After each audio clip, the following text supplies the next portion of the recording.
memanggilnya. Ibu Dewaki, nama lengkap Dr. Dewaki Kramadibrata M.Hum. Ini nomor teleponnya, nomor alamat emailnya juga, bidang keahlian tentu filologi ya, pernaskahan Nusantara, sastra dan bahasa Indonesia.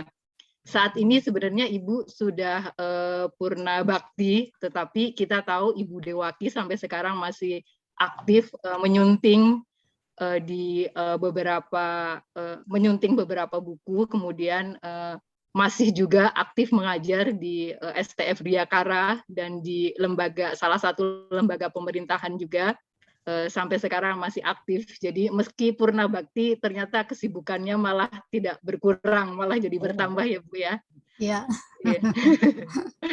Ibu Dewaki menyelesaikan S1, S2 dan S3 di UI, sempat juga kalau tidak salah ke sandwich ke Belanda ya Bu ya. Iya. Waktu S2 dan S3, beberapa buku yang terbit antara lain Lakon Jaka Sukara, kemudian Hikayat Sempurna Jaya. Ini adalah naskah dari Betawi, karya Muhammad Bakir utamanya.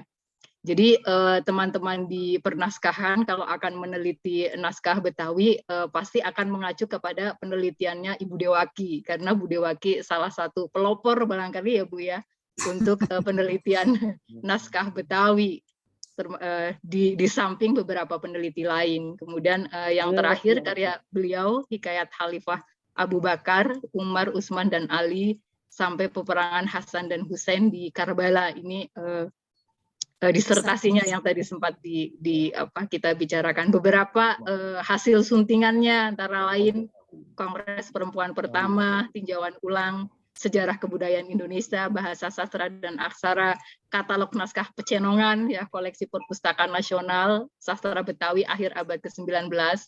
Ini juga sama katalog yang dipakai oleh kita kalau akan meneliti tentang naskah Betawi. Kemudian Aksara Budaya dan Naskah Nusantara, dan terakhir Pengantar Penelitian Filologi. Ini juga buku yang digunakan oleh teman-teman di studi filologi, salah satu buku wajib. Ini antara lain Bapak Ibu bisa lihat bagaimana Ibu Dewaki ya kiprahnya dan keahliannya, terutama mengenai naskah Betawi. Saya kira ini saja sebagai perkenalan mengenai Ibu Dewaki. Tanpa berpanjang kata, saya persilahkan kepada Ibu Dr. Dewaki Kramadibrata untuk menyampaikan paparannya tentang naskah Betawi, khususnya koleksi Pecenongan. Saya persilakan Ibu. Baik, terima kasih. Sebentar saya share screen dulu.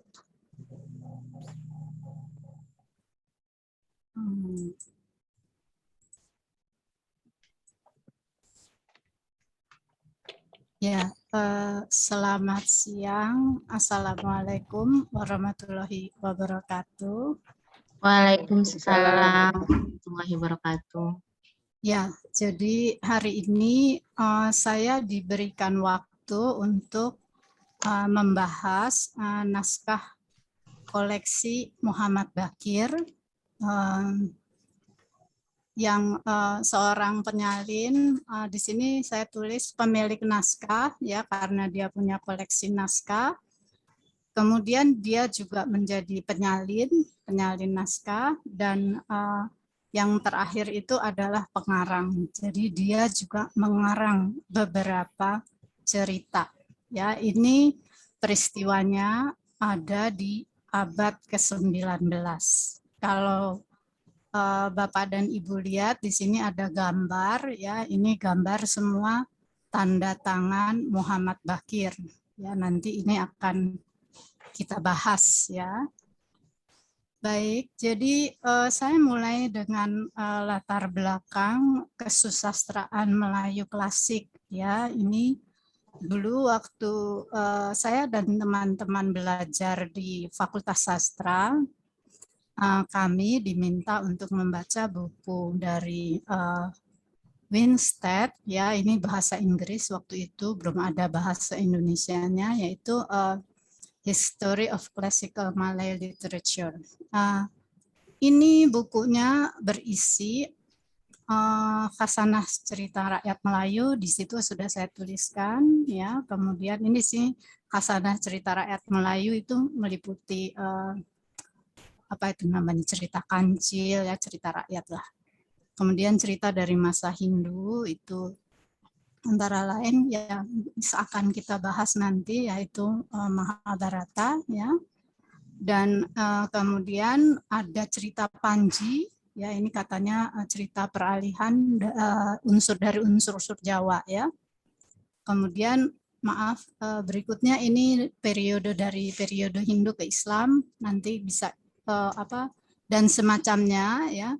Yang terutama di sini saya menunjukkan ada dibahas Abdullah bin Abdul Qadir Munshi, yaitu dia seorang ahli bahasa juga. Dia juga ini sebenarnya posisinya sama ya nanti dengan Muhammad Bakir.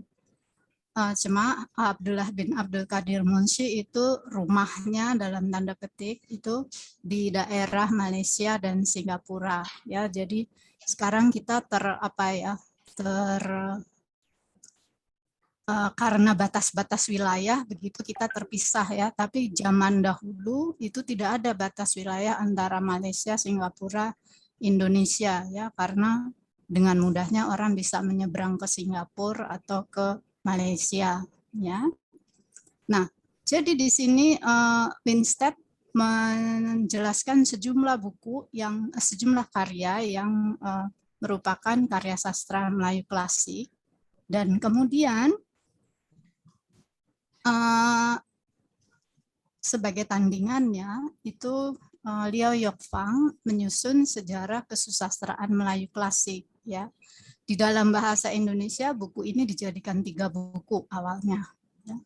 Ini isi bukunya itu mirip sekali dengan apa yang ditulis oleh Winstead, hanya tentang Abdullah bin Abdul Qadir ini dibuang di situ ya, tidak dimasukkan oleh Liao Yokfang. Dan kemudian di tahun 2011 buku yang 3 jilid itu dijadikan satu sehingga menjadi buku yang tebal ya. Nah, ini buku-buku yang membahas khasanah kesusastraan Melayu klasik. Kemudian juga ada dengan sudut pandang yang lain, kita punya tulisan dari Tengku Iskandar ya, kesusastraan klasik Melayu sepanjang abad. Sini agak unik karena Tengku Iskandar itu membahas sastra Nusantara berdasarkan lokasi kerajaan yang menghasilkannya ya. Jadi nanti dari kerajaan di Kalimantan, di Sumatera dan seterusnya. Nah, kemudian muncul lagi kajian tentang sejarah sastra Melayu. Hanya di sini yang Braginsky, ini Braginsky orangnya sangat berpikir filsafat ya. Jadi dia melihat perkembangan pemikiran yang yang terjadi dari masa ke masa ya. Nah, ini kalau untuk ini di buku ini digunakan untuk acuan ya, untuk melihat kerangka sastra Melayu klasik sebenarnya ya. Nah, ini bukunya ya, Liao Yokfang ini bukunya yang tebal sekali. Ini buku Tengku Iskandar dan ini buku Braginsky. Ya, ini juga bukunya super tebal ya. Nah, kalau kita masuk ke abad 19 ya. Ini kita melihat bahwa di sini adalah periode transisi dari tradisi lama ke, saya sebut saja semi modern ya, karena dia belum modern. Nanti begitu masuk ke abad 20 baru kita mulai mengenal kata modern ya, karena banyak perubahan di situ. Nah, kalau di Malaysia itu ada, saya sudah katakan tadi, Abdullah bin Abdul Qadir Munshi ya, dan kalau Bapak dan Ibu berkenan mengetahui riwayat hidupnya, itu bisa membaca buku yang sudah dibuat oleh Amin Swini ya, lengkap 3 jilid ya. Nah, khusus di Jakarta itu ada tokoh Muhammad Bakir Ya, yang saya lihat kalau saya membaca teksnya itu dia penyalin atau pengarang yang berada di tengah-tengah ya. Kalau tadi Abdullah bin 1854, sementara kalau Muhammad Bakir itu dia mulai di 1884 ya, dia mulai menjadi penyalin ya. Jadi sudah dirubah tangannya kan. Jadi sudah pada periode berikutnya. Apa? Jadi ini Muhammad Bakir, ini satu kaki itu ada di abad 19, di kaki yang lain dia sudah mulai maju ke abad 20. Ya, jadi kira-kira posisinya Muhammad Bakir itu seperti itu ya. Jadi dua kaki yang berjarak. Baik, kita lihat ya di sini. Jadi pada periode itu kita mempunyai yang akhirnya disebut sastra Betawi akhir abad ke-19 ya. Jadi memang dia benar-benar berada di posisi transisi. Nah, Muhammad Bakir ini dia mempunyai Taman Bacaan Fadli. Taman Bacaan Fadli, Fadli itu nama keluarganya ya. Jadi nanti ada silsilahnya. Dan umumnya sama seperti di tempat persewaan yang lain-lain yang ada di Jakarta, mereka menyewakan naskah untuk dibaca dan rata-rata tarifnya itu antara 10 sampai 15 sen ya. Saya tidak sempat menghitung berapa, tetapi itu lumayan lah ya. Lumayan cukup mahal ya. Dan tempat tinggalnya itu dia selalu menyebutnya di kampung Langgar Tinggi Pecenongan ya. Jadi di daerah Pecenongan ya. Nanti kita bisa melihat siapa saja yang meminjam dalam tanda petik ya. Nah, ini keluarga Fadli ya. Mereka itu aktif dalam penulisan dan penyalinan naskah Melayu itu sejak tahun 1858 sampai 1909 ya. 1909 ini karya yang ditulis oleh Ahmad Beramka, saudaranya Muhammad Bakir ya.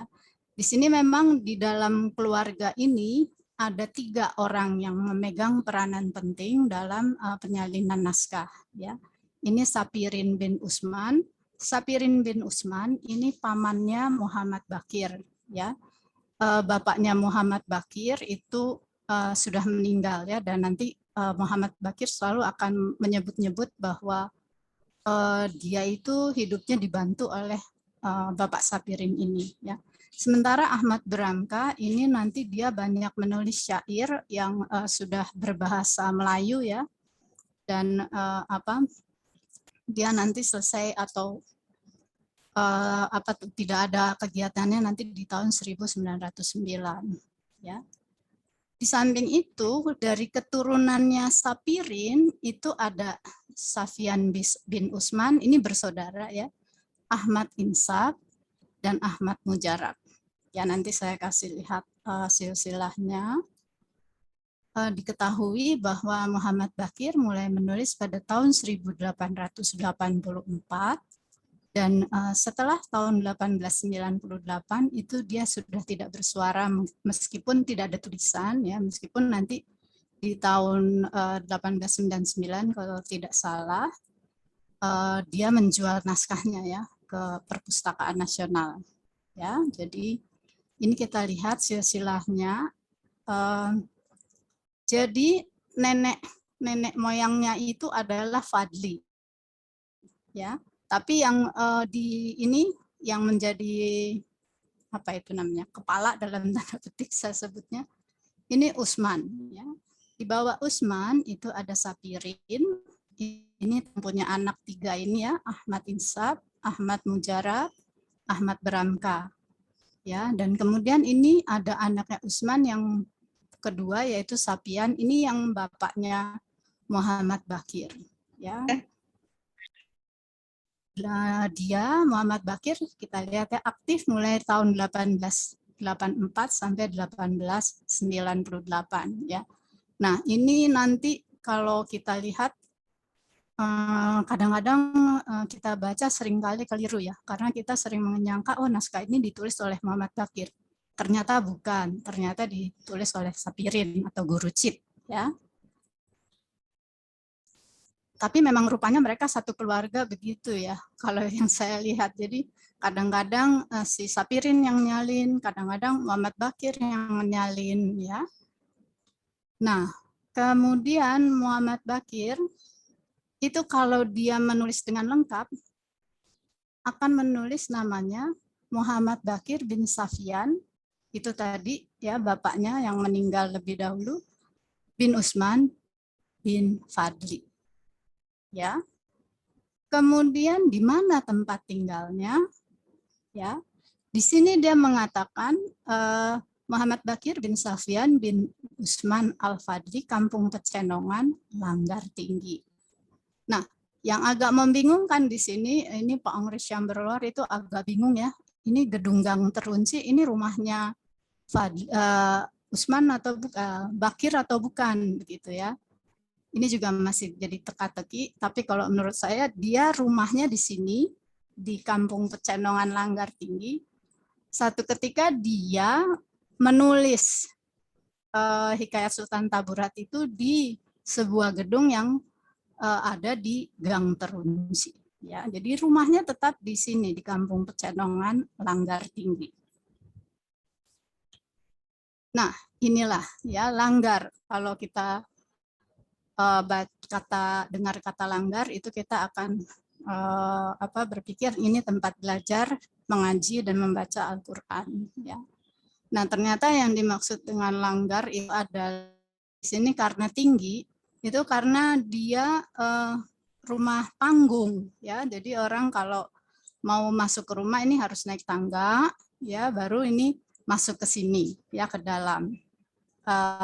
Memang itu kemudian dijadikan sebagai tempat belajar mengaji dan membaca Al-Qur'an ya.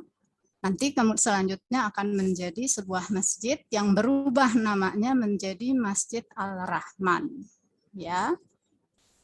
Berikutnya, jadi ini saya mendapat sebuah tautan tentang kisah siapa atau asal-usulnya Muhammad Bakir itu ya, siapa sih sebenarnya dia ya. Jadi ini Masjid Langgar Tinggi itu ternyata dibangun pada abad ke-17 ya. Ini dulu dia hanya berbentuk surau dibangun oleh Raden Fadli, anak Jafar Siddiq ya. Ini Jafar Siddiq ini ternyata salah seorang tentara ya, kalau kita mengatakan prajurit lah ya, yang ikut bertempur ya ketika Kesultanan Mataram dan Kesultanan itu ya. Maka di sini memang Jakarta itu kita akan menemukan daerah-daerah ya yang ditinggali oleh sejumlah suku-suku ya, atau kalau Bapak dan Ibu kenal Manggarai, tahu Manggarai. Nah, itu di sana tempat budak-budak dari Manggarai yang dibawa oleh Belanda ya untuk bekerja di Jakarta ya. Kalau di daerah saya, di daerah Jakarta Timur itu banyak sekali kampung Arab ya yang Gang Haji Yahya lah dan sebagainya ya. Jadi kadang-kadang nama tempat itu dibuat berdasarkan sukunya ya, dari mana dia berada. Ya, di daerah Kampung Melayu itu ada dua bahkan ya, ada Betawi Ora, ada Betawi Iya misalnya. Ya, jadi itu saya tahu benar karena saya tinggal di daerah situ. Ya, jadi nah, ini ceritanya selanjutnya Raden Fadli ini ditugaskan oleh ayahnya untuk membantu pamannya yang masih ada hubungan saudara dengan Sunan Gunung Jati. Ya, nah di sini saya perlu sedikit menjelaskan ya. Sunan Gunung Jati ini berarti orang Cirebon ya. Nanti ternyata Muhammad Bakir itu mengarang cerita lakon Jaka Sukara itu si siapa namanya Pangeran Arjuna. Tokoh utamanya itu Arjuna. Arjuna itu pergi mendaki gunung Indrakila. Ya, ternyata kalau di dalam pewayangan Indrakila itu sama dengan Gunung Ciremai. Ya, jadi berarti ini kalau menurut saya si Muhammad Bakir itu juga pernah ke sana ya. Siapa sebagai pribadi itu pernah jalan-jalan ke Cirebon itu. Ya, jadi gini saya lanjutkan lagi, banyak gangguan cerita karena terlalu banyak yang dibaca. Nah, jadi gini, tentara ke Mataram kembali ke tanah Mataram, tapi Fadli menetap di Batavia di kampung Pecenongan. Ya, jadi wilayahnya Pecenongan. Nah, ini beliau membuat sebuah langgar, ya dikenal sebagai nama Langgar Tinggi. Ya. Nah, kemudian ini ada ceritanya, tahun 1950-an itu nama Langgar Tinggi diganti menjadi Masjid Ar-Rahman. Nah, mereka semuanya tinggal di kampung Pecenongan. Ya. Nah, namanya bukan Langgar Tinggi lagi, tapi Gang Kingkit. Ya. Sampai sekarang ini banyak sekali ya keturunan Muhammad Bakir yang masih menetap di sana. Ya, jadi dan ini Masjid Rahman masih berdiri, jadi masih merupakan pusat pengajian Islam bagi kaumnya. Ya, nah kita lihat sedikit ini kondisi Langgar Tinggi ya. Jadi di sini kita lihat ya, ini rumah panggung Betawi ya masjidnya ya. Jadi tinggi memang. Ini pagar bilik, tiang kayu, atap genteng dan tinggi bertingkat. Jadi bertingkat. Ini juga kondisinya masih sama. Kemudian ketika zamannya Muhammad Bakir, ini juga masih begini ya, pagarnya ini bilik, tiangnya kayu, tapi kemudian rumahnya tidak dibuat bertingkat lagi. Ya. Nah, ini kemudian semua yang ada di sini cerita atau kisah tentang para pengurus masjidnya. Ya. Tidak usah saya jelaskan dengan sempurna, tapi nanti ini PowerPoint-nya ini akan dibagikan, jadi nanti bisa dibaca. Ya, jadi ini sejarah tentang Masjid Ar-Rahman. Ya. Nah, sekarang sampai ke Muhammad Bakir. Jadi Muhammad Bakir ini diketahui menyalin naskah pertama pada bulan Februari 1884, yaitu Hikayat Syekh Muhammad Saman. Ya. Karena dia masih belajar, ya, maka dia menulis dengan sangat hati-hati, ya, dan dengan huruf yang jelas, yang besar-besar, ya, karena dia takut berbuat salah, ya. Nanti satu naskah yang lain itu juga sama seperti dia perlakukan seperti itu. Syekh Abdul Qadir Jailani itu juga begitu ya. Tulisannya sangat rapi, ya, bagus sekali, karena kalau menulis hikayat Syekh Muhammad Saman atau apa itu tadi Abdul Qadir Jailani itu kan Syekh ya, dia takut berbuat salah. Jadi dia menulisnya dengan sangat cermat dan teliti. Ya. Tahun 1885 ya, setelah dia selesai menulis hikayat Syekh Muhammad Saman, itu ayahnya meninggal dunia ya. Dia berada di dalam kesedihan yang luar biasa. Ya, jadi ada keluhan-keluhan ya di dalam teks ceritanya itu tentang kesedihannya dia dan kesusahannya ya, terutama kita tidak tahu kapan ia menikah, tetapi ini dugaan Pak Syamberloar yang ikut menulis di Katalogus Naskah Pecenongan ya. Di tahun 1893 ia menulis syair yang menyatakan punya istri dan 2 orang anak. Jadi kira-kira nih ya, kira-kira dia menikah pada tahun 1890 ya. Dan kemudian dia hidup di dalam kesulitan terus ya, karena dia hanya hidup dari hasil sewa menyewa ya. Nanti di beberapa kali dia mengatakan bahwa hidupnya dia itu juga dibantu oleh pamannya itu ya. Nah, ini dia menceritakan hidupnya seperti ini ya. Saya punya salam takzim pada yang menyewa hikayat ini, dikasih tahu uang sewanya sehari semalam 10 sen. Lebih-lebih maklum sebab saya berusahakan menulis dan bergadang. Nah, ini bergadang pakai minyak lampu dan kertas buat anak istri saya. Terus boleh dibilang saya tidak kerja dari kecil, menumpang makan dan pakai dari saya punya mama. Ini mama ini tadi pamannya ya.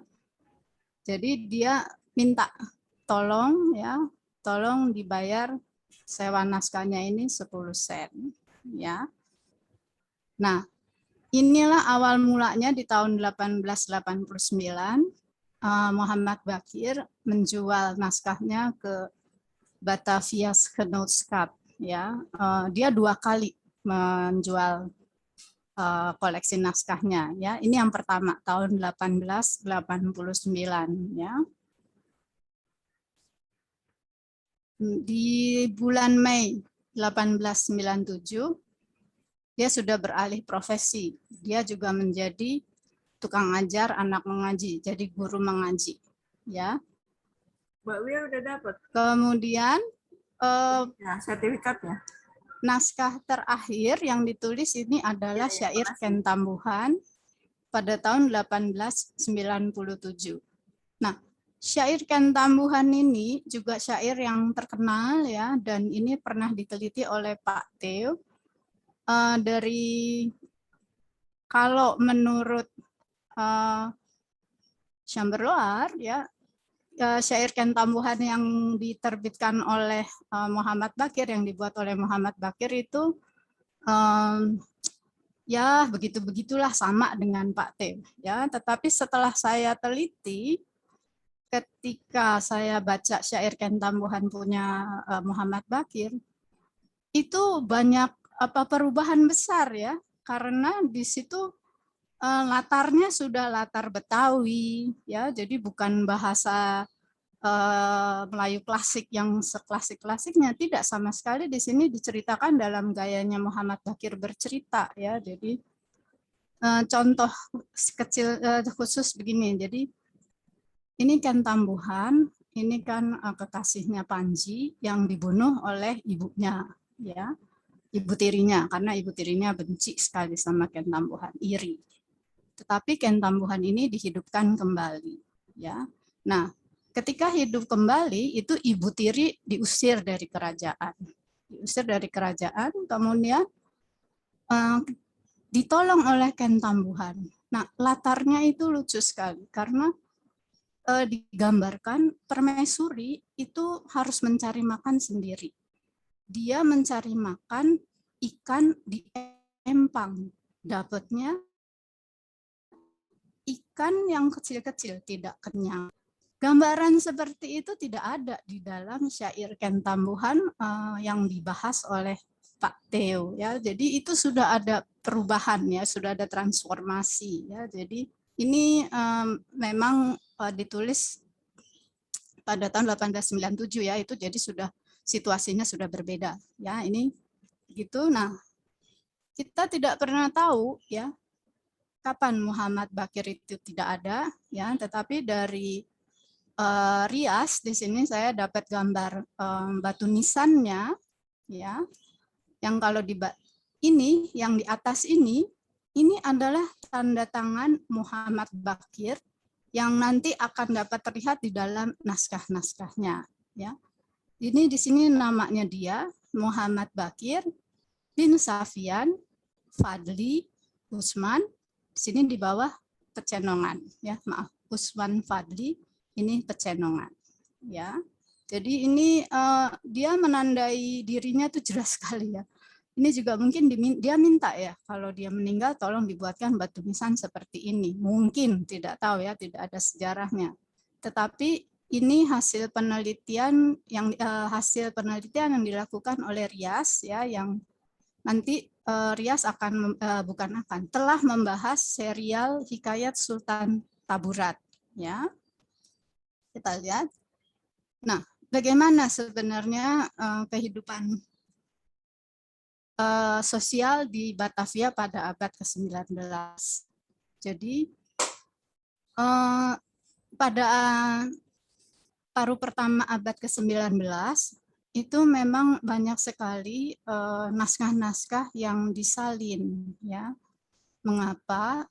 Naskah itu disalin untuk dijadikan bahan ajar bagi orang-orang Belanda yang akan dikirim ke Indonesia. Ya, jadi oleh karena itu mereka perlu belajar bahasa Indonesia ya, bahasa Melayu dalam hal ini. Jadi dibuatlah salinan-salinan naskah yang ada dan kemudian dikirim ke Belanda. Nah, di bagian ini yang namanya Algemene sekretariat umum ya. Jadi macam-macam di situ ada berbagai pekerjaan di situ. Ya, itu selalu membayar para penyalin dengan honor ya, dengan tingkatan gitu. Yang terkenal di sana itu adalah penyalin Muhammad Singh Saidullah ya. Honornya itu paling tinggi. Ya, lumayan besar ya, tapi saya tidak menemukan datanya, ada di bukunya Ibu Maria Indrarumi ya. Jadi nah, ini tempat penyalinan yang resmi ya di sebuah kantor. Tapi di samping itu juga ternyata di Batavia pada waktu itu ada tradisi penyalinan naskah juga yang dilakukan oleh orang-orang tertentu dengan tujuan lain. Tujuannya ya sama seperti yang Muhammad Bakir lakukan, yaitu mereka mau menyewakan naskah-naskahnya kepada para pelanggan ya. Nah, Tengku Iskandar itu sudah meneliti ya, di daerah Krukut ada, Pecenongan ada, di Kampung Jawa ada, di Kampung Pluit, Kampung Tambora, Sawah Besar, Kampung Sawah Jembatan 5, Tanah Abang ya. Banyak sekali itu taman bacaan yang menyediakan naskah-naskah untuk umum. Dan hebatnya ini adalah pemilik tersebut adalah kaum wanita yang umumnya janda. Jadi mereka mengandalkan penghasilannya dari menyewakan naskah-naskahnya itu. Ya. Nah, di sini saya juga dapatkan dari Pak Tengku Iskandar itu sejumlah nama ya, Mak Kecil dari Kampung Tambora, Mak Pungut dari Kampung Pluit, Nyonya Sawang dari Kampung Krukut, dan Nyonya Rahima entah dari mana ya. Nah, begitu kita masuk ke Muhammad Bakir yang sama seperti nyonya-nyonya yang lain, itu juga menyewakan naskahnya dan dia selalu mengiklankan ya naskah yang dia salin di dalam, misalnya di dalam satu teks itu ada cerita, nanti di bagian belakangnya dia akan menulis sejumlah naskah yang bisa dipinjam ya. Ini dia tetap berada dalam kondisi selalu mengatakan sebab saya miskin, ada mempunyai anak, istri, dan tidak mempunyai pekerjaan lain, jadi dia hanya mengharapkan belas kasih dari para peminjamnya ya. Dan di sini datanya lengkap sekali ya. Muhammad Bakir bin Sofyan bin Usman Fadli, Betawi, Kampung Pecenongan, Langgar Tinggi. Ya. Kita lihat sekarang kita maju ke pengarangan Muhammad Bakir. Nah, ini Hikayat Sri Rama. Hikayat Sri Rama ini kan sebenarnya cerita Hindu ya, yang tempatnya itu ada di asal-usulnya kan dari India ya, tapi ini kemudian dalam bahasa Melayunya juga ada ya, Hikayat Sri Rama yang versi tua ya. Di sini Muhammad Baqir juga mempunyai teks naskah Hikayat Sri Rama yang dia tulis, ya. Ini juga sudah ada perubahan besar di dalam Hikayat Sri Rama punya Muhammad Baqir ini, ya. Jadi sebelum orang membaca, ya, Muhammad Baqir ini mengatakan seperti ini. Inilah Hikayat Sri Rama namanya. Terlalu amat indah-indah sekali ceritanya dan sedap sekali wartanya dan asik akan perkabarannya. Ini duit lagi nih. Tetapi asiknya dan sedapnya itu yaitu meski dikeluarkan sewanya sehari semalam 10 sen. Ya, jadi nomor 1 uangnya dulu ini. Tiap-tiap malam lagi dibaca maka ditambah pula sewanya. Maka itu jangan dilupakan karena yang punya ini hikayat boleh dibilang orang yang tidak punya pekerjaan, melainkan harap dari uang sewanya ini hikayat. Nah, dan seterusnya ya. Kemudian saya turun ke sini ya. Hikayat daripada orang dahulu kala yaitu dinamakan inilah Hikayat Sri Rama namanya. Dalamnya ini hikayat empunya cerita terlalu amat indah sekali wartanya dan menjadi heranlah perkabarannya. Nah, di sini mulai keluar ya dia.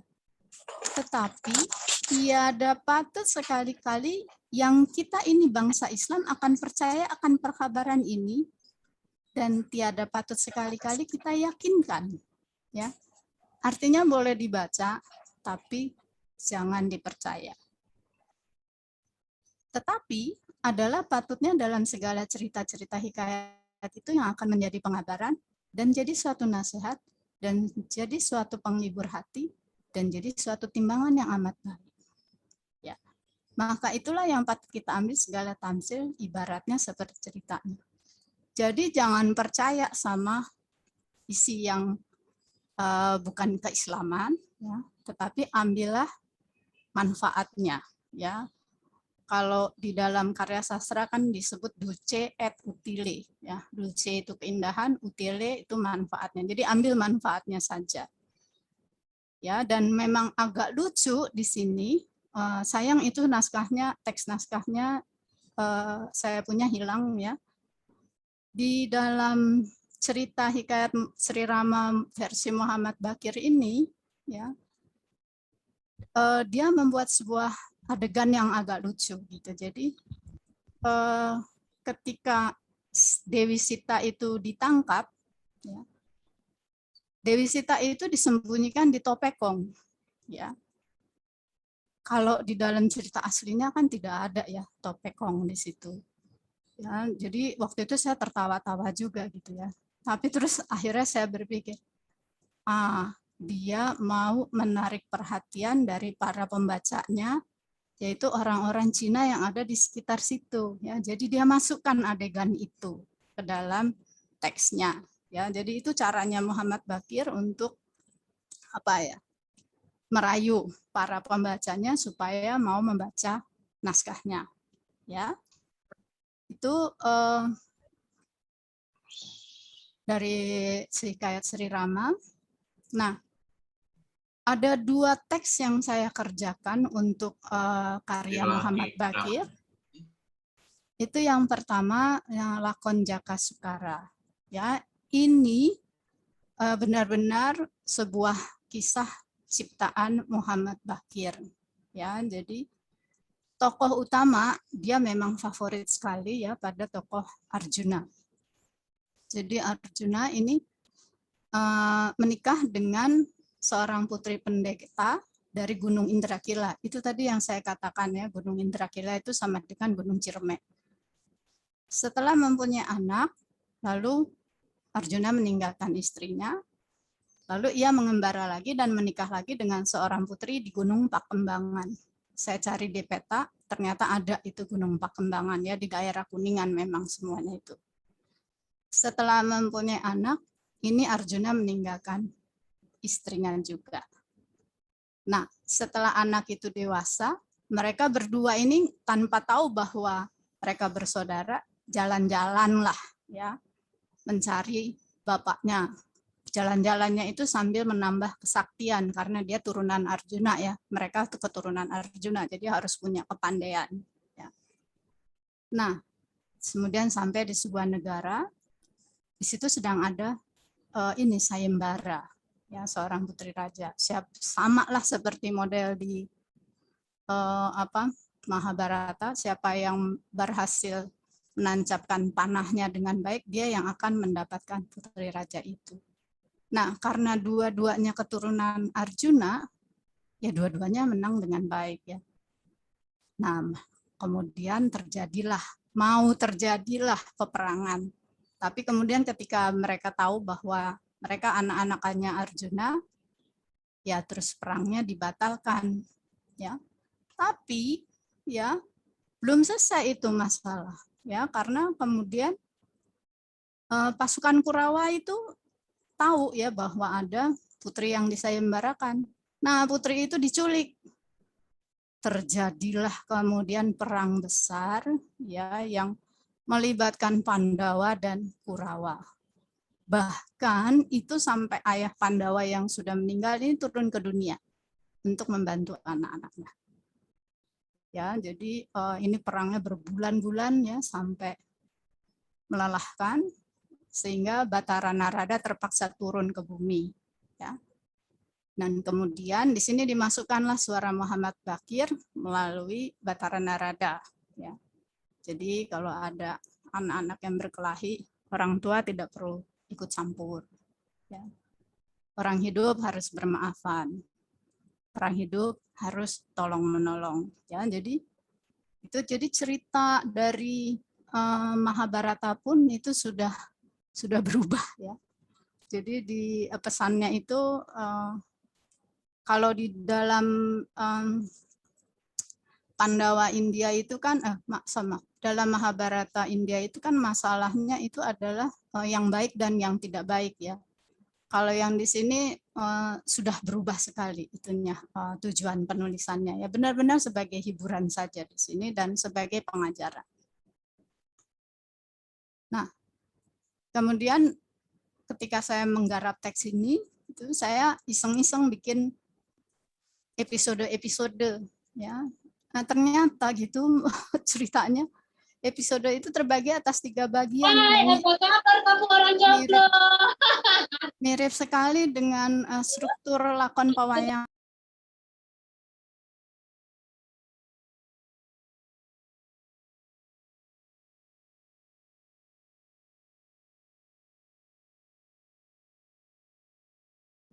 Ibu maaf, suaranya Dedel, itu mute, Del. Sudah bisa terdengar? bisa Ibu. Ya, sudah. Oke. Ya, jadi ini cerita yang dia tulis selama 15 hari. Cerita ini dia dapatkan ketika dia menyaksikan pertunjukan lakon wayang dalam sebuah pernikahan yang diselenggarakan di daerah Jakarta. Ya, jadi dia pergi tuh ke situ, dia nonton, menurut dia ceritanya enak, terus rupanya dia punya memori yang bagus ya. Dia rekam semua apa yang dia nonton satu malam itu, kemudian dia tulis ulang lagi dalam bahasa Melayu, dan dia mengatakan ini ditulis selama 15 hari siang dan malam. Ya, dan nanti akan saya perlihatkan kertas yang digunakannya itu ya. Dia memakai kertas folio dan tulisannya rapat-rapat ya, sehingga saya bacanya setengah mati gitu. Oke ya, jadi di sini diceritakan juga ini Muhammad Baqir itu memang inilah suka kadang-kadang membuat saya tertawa, kadang-kadang suka membuat saya gregetan gitu ya.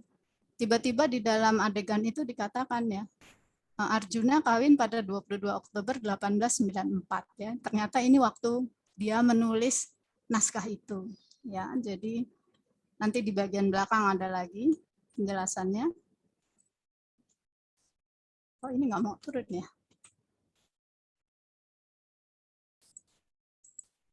Nah, ini naskahnya ya, naskah lakon Jaka Sukara. Ini kertas folio bergaris ya. Ini satu biasanya umumnya kalau orang menyalin itu dilengkap satu baris ya.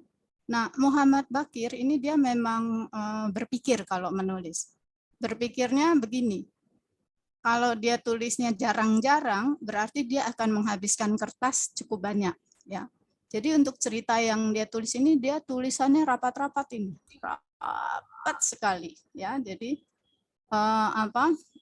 dia bisa menghemat kertas di sini ya. Itu prinsipnya Muhammad Baqir. Teks yang kedua yang saya pelajari ini adalah Hikayat Sempurna Jaya.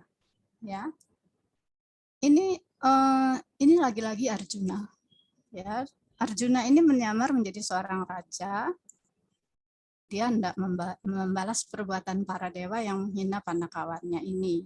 Ya, di sini Arjuna digambarkan sebagai manusia yang mengikuti hawa nafsunya.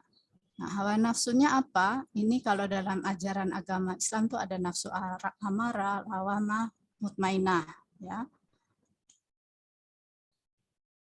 Ini, jadi saya tidak perlu cerita panjang-panjang ya. Nanti ini bisa dibaca di di dalam teks saya. Tetapi ini kira-kira seperti ini konsep nafsu, hawa nafsu ya dalam agama Islam. Nah, kalau Muhammad Baqir dia nggak mau ada 3, dia mau ada 4 dan dia ambil filsafat Jawa. Jadi di sini ada nafsu lawamah, ya ini juga nafsu yang kurang baik. Nafsu amarah ini juga lebih parah, lebih tidak baik. Kemudian ini nafsu sawiyah, ya ini yang ditambahkan dalam konsep hawa nafsu dari Jawa, ya. Ini yang disebut konsep sawiyah dari kebatinan Jawa. Nah, mutmainah itu selalu berhubungan dengan kebaikan, ya. Jadi rasa kasih, perikemanusiaan, ya. Nah, bagaimana ceritanya? Jadi suatu hari itu Arjuna dan Panakawannya berkunjung ke surga, ke Kayangan, ya. Dia ditulisnya ini surga loka. Kemudian Batara Guru marah kepada Semar dan Gerubuk karena mengotori Kayangan dengan mengeluarkan najis. Arjuna sakit hati, dia marah. Ya. Karena kalau menghina Panakawan, baginya itu sama dengan menghina dirinya. Kemudian dia kembali ke dunia dan sakit keras. Nah, ini konsepnya yang dimasukkan oleh Muhammad Baqir.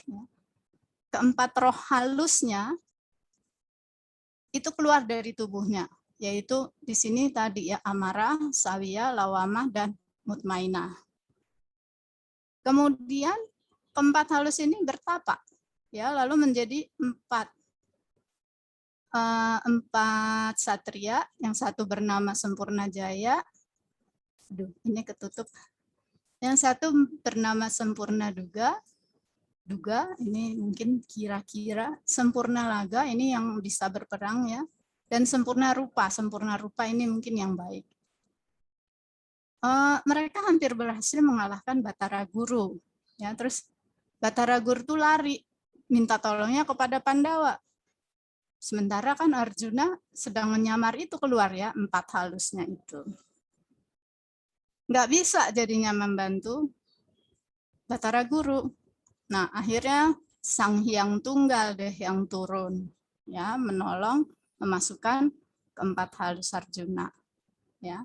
Nah, setelah empat halus itu masuk ke dalam tubuhnya, Arjuna menjadi sehat kembali. Nah,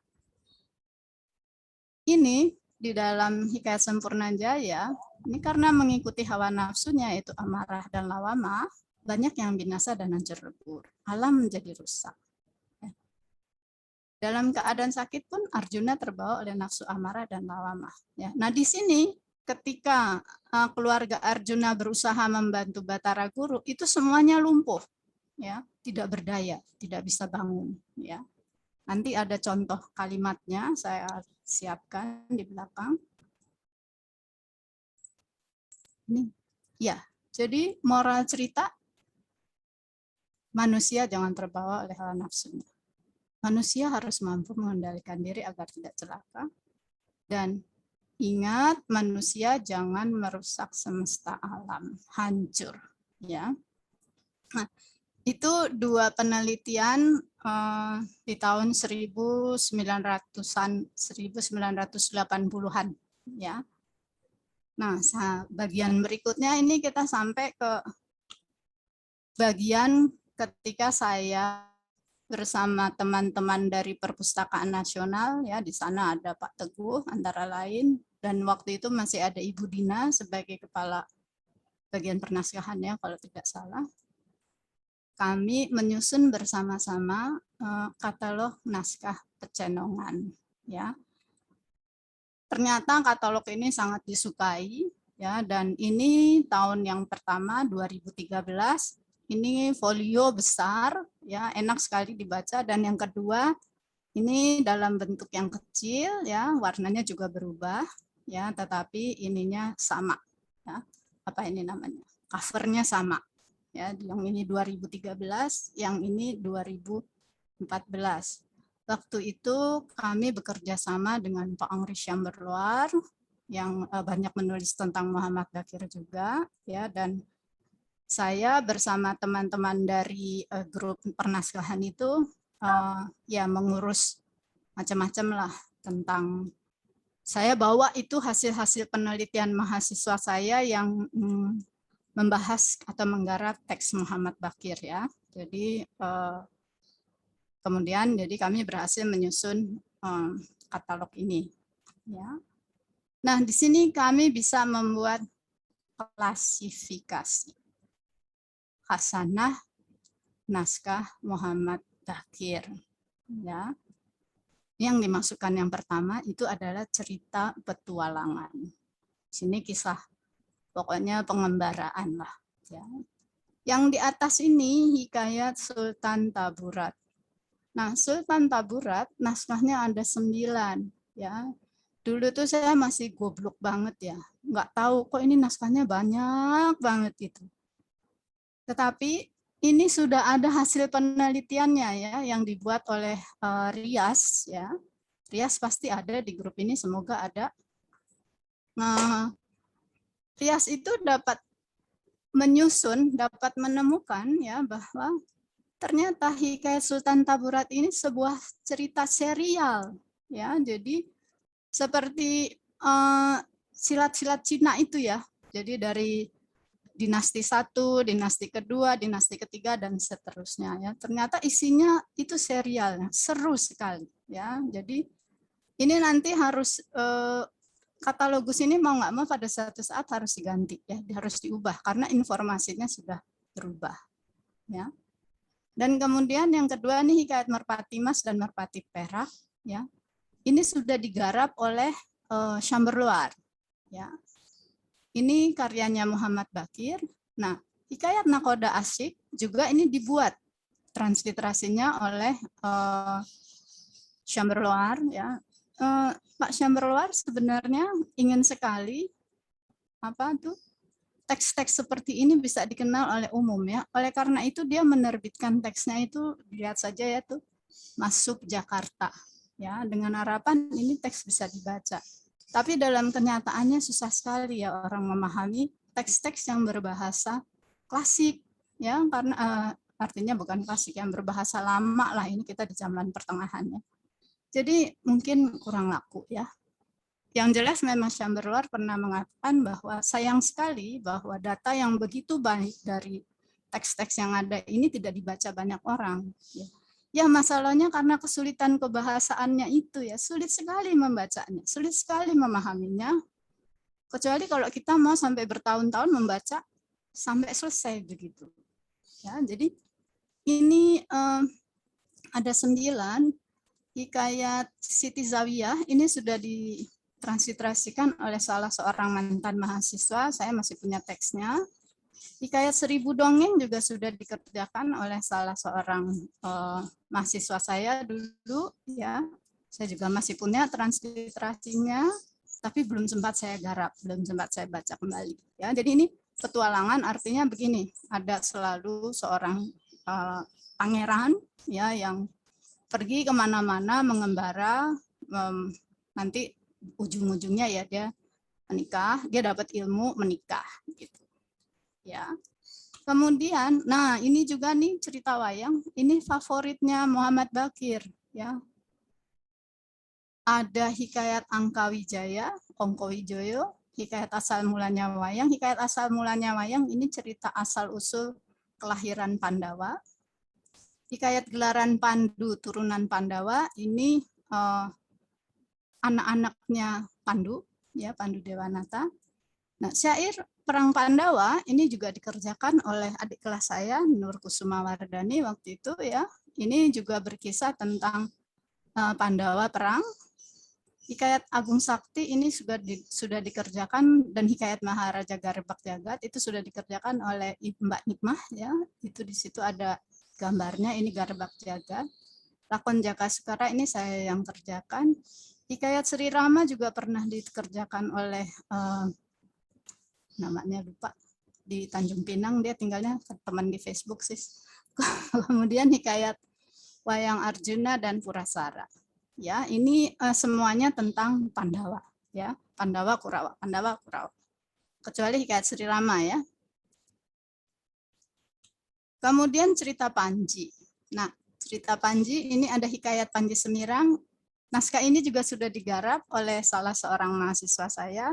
Skripsinya ada masih. Dan Syair Kan Tambuhan ini sudah ditransliterasikan oleh Syahrial ya.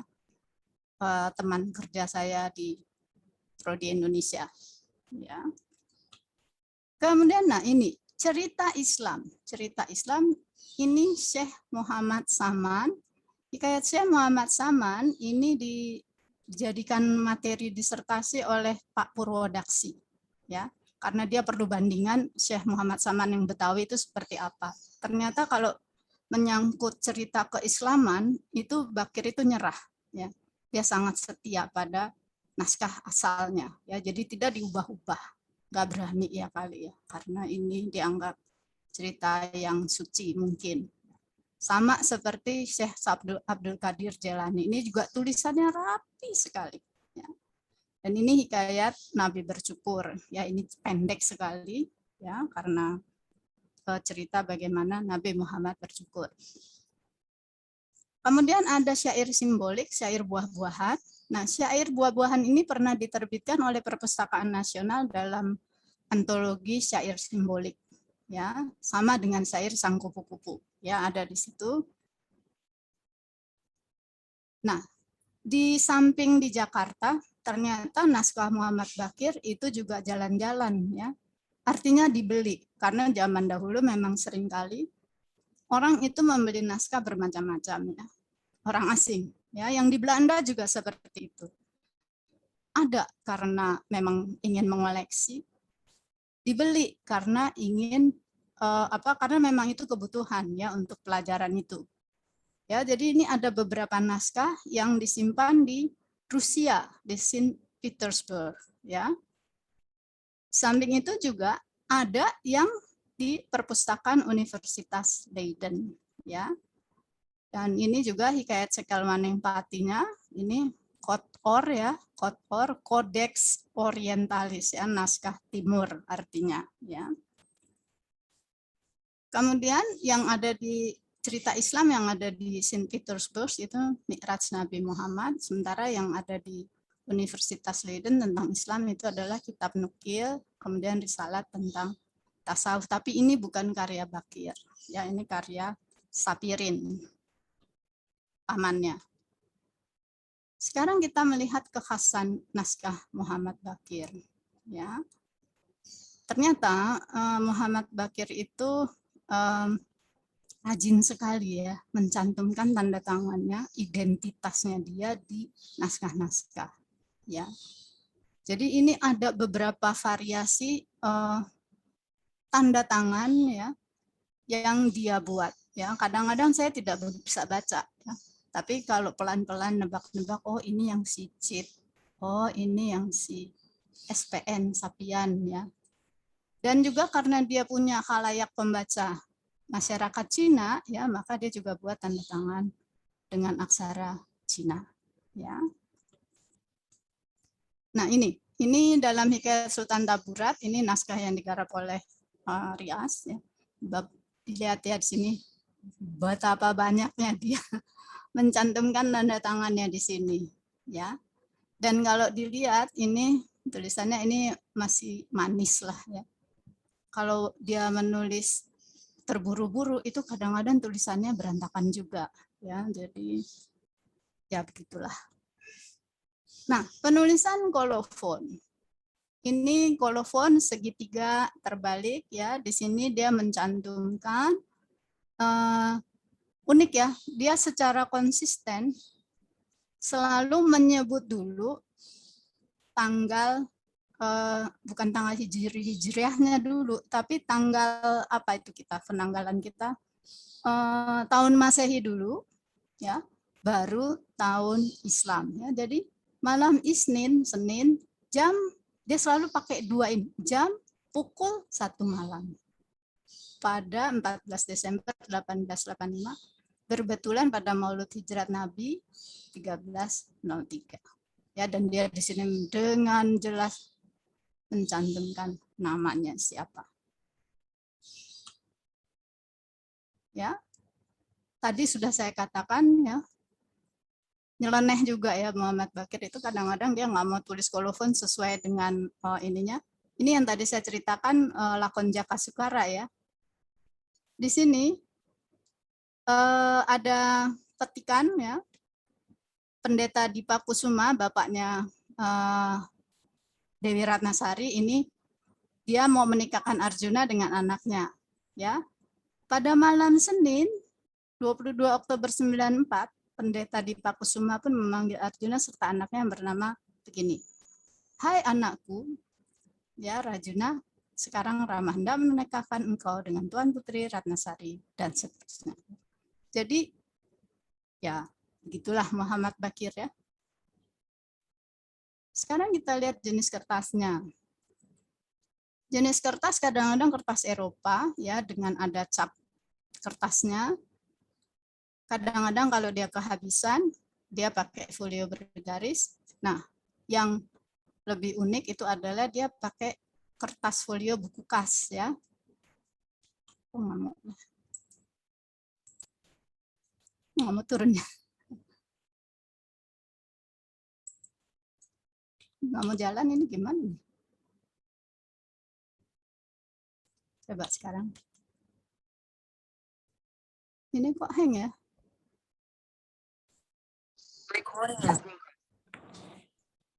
Ini kenapa ya nggak bisa jalan? Atau di scroll. Scroll. Kita coba ini. Nah, ini. Jadi ini kertas folio bergaris, ya. Ini lakon Jaka Sukara. Yang ini fotokopian saya. Nah, yang ini yang Bapak dan Ibu bisa lihat lagi di sini ada tanda tangannya. Ini halaman depan, ya. Halaman depan, ya. Di sini meringkaskan isinya apa. Dan dia bikin bulatan-bulatan di sini, ya, supaya tulisannya itu bisa menjadi sebuah tulisan yang tidak lari sana ke sini, ya. Ini kelihatan, ya, dia buat pakai penggaris ini. Oke. Ini nggak mau lagi. Nah, saya tadi mana, ya? Sampai sini. Nah, itu tadi kertas, ya. Nah, ini sekarang ilustrasi gambar dalam naskah, ya. Ini dia mengambil, ya, gambar dari kitab Injil, ya. Di daerah Pecenongan itu ada sebuah toko, ya, namanya Heikholf, ya, yang menjual macam-macam lah, termasuk juga buku-buku, ya. Nah, sama Muhammad Bakir ini dibeli, ya, kemudian dipotong-potong ini jadi ilustrasi dalam Hikayat Sultan Taburat, ya. Rupanya dia suka sekali, ya, pada gambar seperti ini. Ada juga gambar lain yang dia buat, ya, tetapi gambarnya jelek-jelek, ya. Saya lupa, ya, untuk menunjukkan yang jeleknya itu yang mana. Lupa. Ini gimana, ya? Kenapa, ya, selalu begini, ya?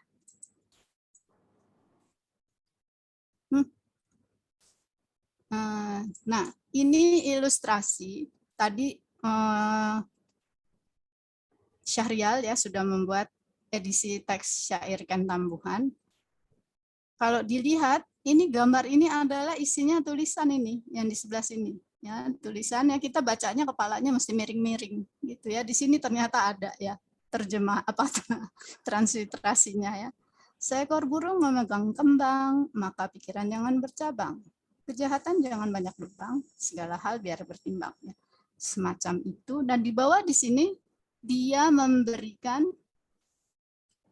apa itu namanya tanda dia ya. Ini Pecenongan Langgar Tinggi Muhammad Bakir Safian Usman Fadli ya yang di bawah ini ya. Oke, saya lanjutkan lagi.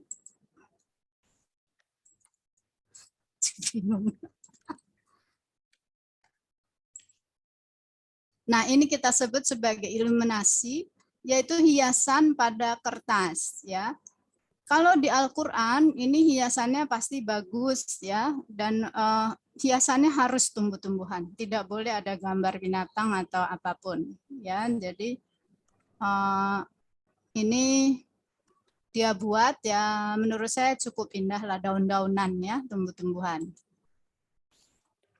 Nah, ini hikayat Syekh Abdul Qadir Jailani ya. Ini ada bunga mawar di sini iluminasinya. Kemudian pada umumnya di bagian akhir apa itu namanya naskahnya, dia akan mendaftarkan naskah-naskah yang dia sewakan. Ini sampai 30 buah ini di sini. Kita cepat-cepat aja. Nah, sekarang kita masuk ke bahasa ya, karena waktunya ternyata sudah sedikit berkurang. Baik, jadi karena dia orang Betawi ya, saya ingin sekali memperlihatkan cara dia menyusun kalimatnya ya. Jadi dia suka sekali menggunakan gaya bahasa simile ya. Dia menggunakan kata seperti ya. Nanti kita lihat apa yang dia bandingkan di sini. Ini contohnya ya. Maka raksasa pun terlalu amat marahnya, ini marahnya haknya dibuang, lalu ditangkapnya Garubuk serta dilemparkan ke udara. Udara, dia pakai alif di situ. Maka Garubuk pun lalu terlayang-layang seperti layangan kodok-kodok rupanya. Ya. Jadi lucu sekali kalau saya melihatnya, lucu sekali. Maka terputar-putarlah Maharaja Garabak Jagat seperti bangsing. Ya. Kita bisa bayangkan ya kalau orang gangsing berputar itu seperti apa. Nah, ini konsep suara ya. Orang berkelahi. Digambarkannya itu seperti petasan cabai rawit yang meledak-meledak gitu. Gitu ya. Seperti itu kira-kira. Nah, ini juga lucu, Dewi Kunti. Dewi Kunti ini ibunya Pandawa, secara tidak apa itu namanya? Karena dia cantik sama bapaknya itu dikirim ke sebuah pulau. Ya, dia kesepian. Jadi satu malam dia baca naskah ya. Dia digambarkan itu suaranya keras seperti piring jatuh di ubin gitu, cempleng gitu mungkin ya. Saya membayangkannya seperti itu. Nah, ini kalau keris beradu. Suaranya seperti kawat berbunyi kerang kering serang sering tang ting gitu ya, seperti orang memalu besi. Lucu sekali kalau saya baca ini. Nah, ini sangat berkaitan nih kata Cina di sini dengan publiknya ya. Karena daerah Pecenongan daerah Cina ya. Jadi kalau dia mau ini harus ada unsur Cina yang dia masukkan. Apa sekonyong-konyong datang seperti makan bubur kepanasan. Seperti Cina kebakaran jenggot, bisa dibayangkan kan seperti apa. Kemudian maka lalu kembali pula bermain-main dengan tangan, sama-sama bersambutan seperti Cina mengadu barongan seiya lakunya. Nah, gambar itulah apa? Bayangkanlah bagaimana bareng-barengan itu bermain ya. Nah, ini ketika dalam kondisi perang itu anak-anaknya terkapar ya, minta tolong ya. Maka rupanya seperti tukang minta-minta dekat jalanan Muara Baru. Ya, dia menyebut nama tempat di sini ya. Tolong tangannya gitu kali ya. Nah, di sini kondisi ketika sedang berperang, ini dua satria berperang, itu mereka main berkejar-kejaran, ya. Di seperti udak-udakan di seputar-putarnya matahari. Ini ya. Ini ketika keris pancarobanya dikenakan kepada sejumlah orang itu situasinya tuh jadi seperti rumput alang-alang ya, kena kesimak gitu ya, kayak dibakar juga ya. Terus ini juga nih yang di bawah nih, seperti api rasanya atau seperti bara. Nah ini yang juga lucu, maka suara anak panah itu seperti hujan yang lebat turun di atas rumah kaleng. Nah saya bayangkan di situ waktu itu rumah kaleng itu adalah rumah dengan atap seng ya, jadi begitu hujan jatuh kan bunyi gitu ya. Terus bunyi sawon itu loh, serawang seriwing bat bat gitu. Ini saya jadi ikut senang waktu baca ceritanya, ketawa-ketawa. Nih seperti ombak mengalun-ngalun, terus ketika marah itu mukanya langsung merah seperti kembang sepatu warnanya, ya. Kemudian ini dengan makanan, ya. Aku palu juga nih kayak hancur seperti emping jengkol atau seperti tepung, ya. Jadi Selesai. ini kaki tangannya musuhnya Gareng itu Banjarjumut seperti lepet ya, diikat. Kemudian ini seluara peluru meriam dan senapan seperti petasan rincingan atau seperti kacang hijau tumpah ditampah ya. Jadi kalau lagi orang mau menjemur kacang hijau itu bunyinya keretek gitu ya mungkin. Kemudian ini nggak enak ya, tapi di sini otaknya keluar ya, jadi seperti tempe ya. Nah, ini ketika Narada keluar ya, terbang ya, dia melayang-layang seperti bango ya. Ketika Nalagareng takut di hadapan Pati Narada itu dia manggut-manggut saja seperti tekukur ya, bisa dibayangkan Bapak Ibu. Maka bergulat-gulatanlah ketika berkelahi ya, seperti babi bunting berkelahi rupanya, berguling-guling keduanya di bumi ya. Ini perbandingan ya. Saya lewati nanti masih bisa dibaca. Nah, ini Sang Gatotkaca lakunya seperti burung Garuda dan tiada bersalah lagi seperti capung cibuk. Nah, ini waktu dikatakan capung cibuk itu saya mengingat kepada, berasosiasi kepada helikopter ya. Itu nah, di sini saya berikan penggambaran ya, kalau dia menggambarkan situasi anak-anaknya Semar ya, itu anak-anaknya Semar selalu mengaku sebagai orang terkenal ya, tapi tempatnya ya sesuai dengan kondisi mereka ya, di keliling desa dan pasar, bukan di sekeliling kerajaan ya.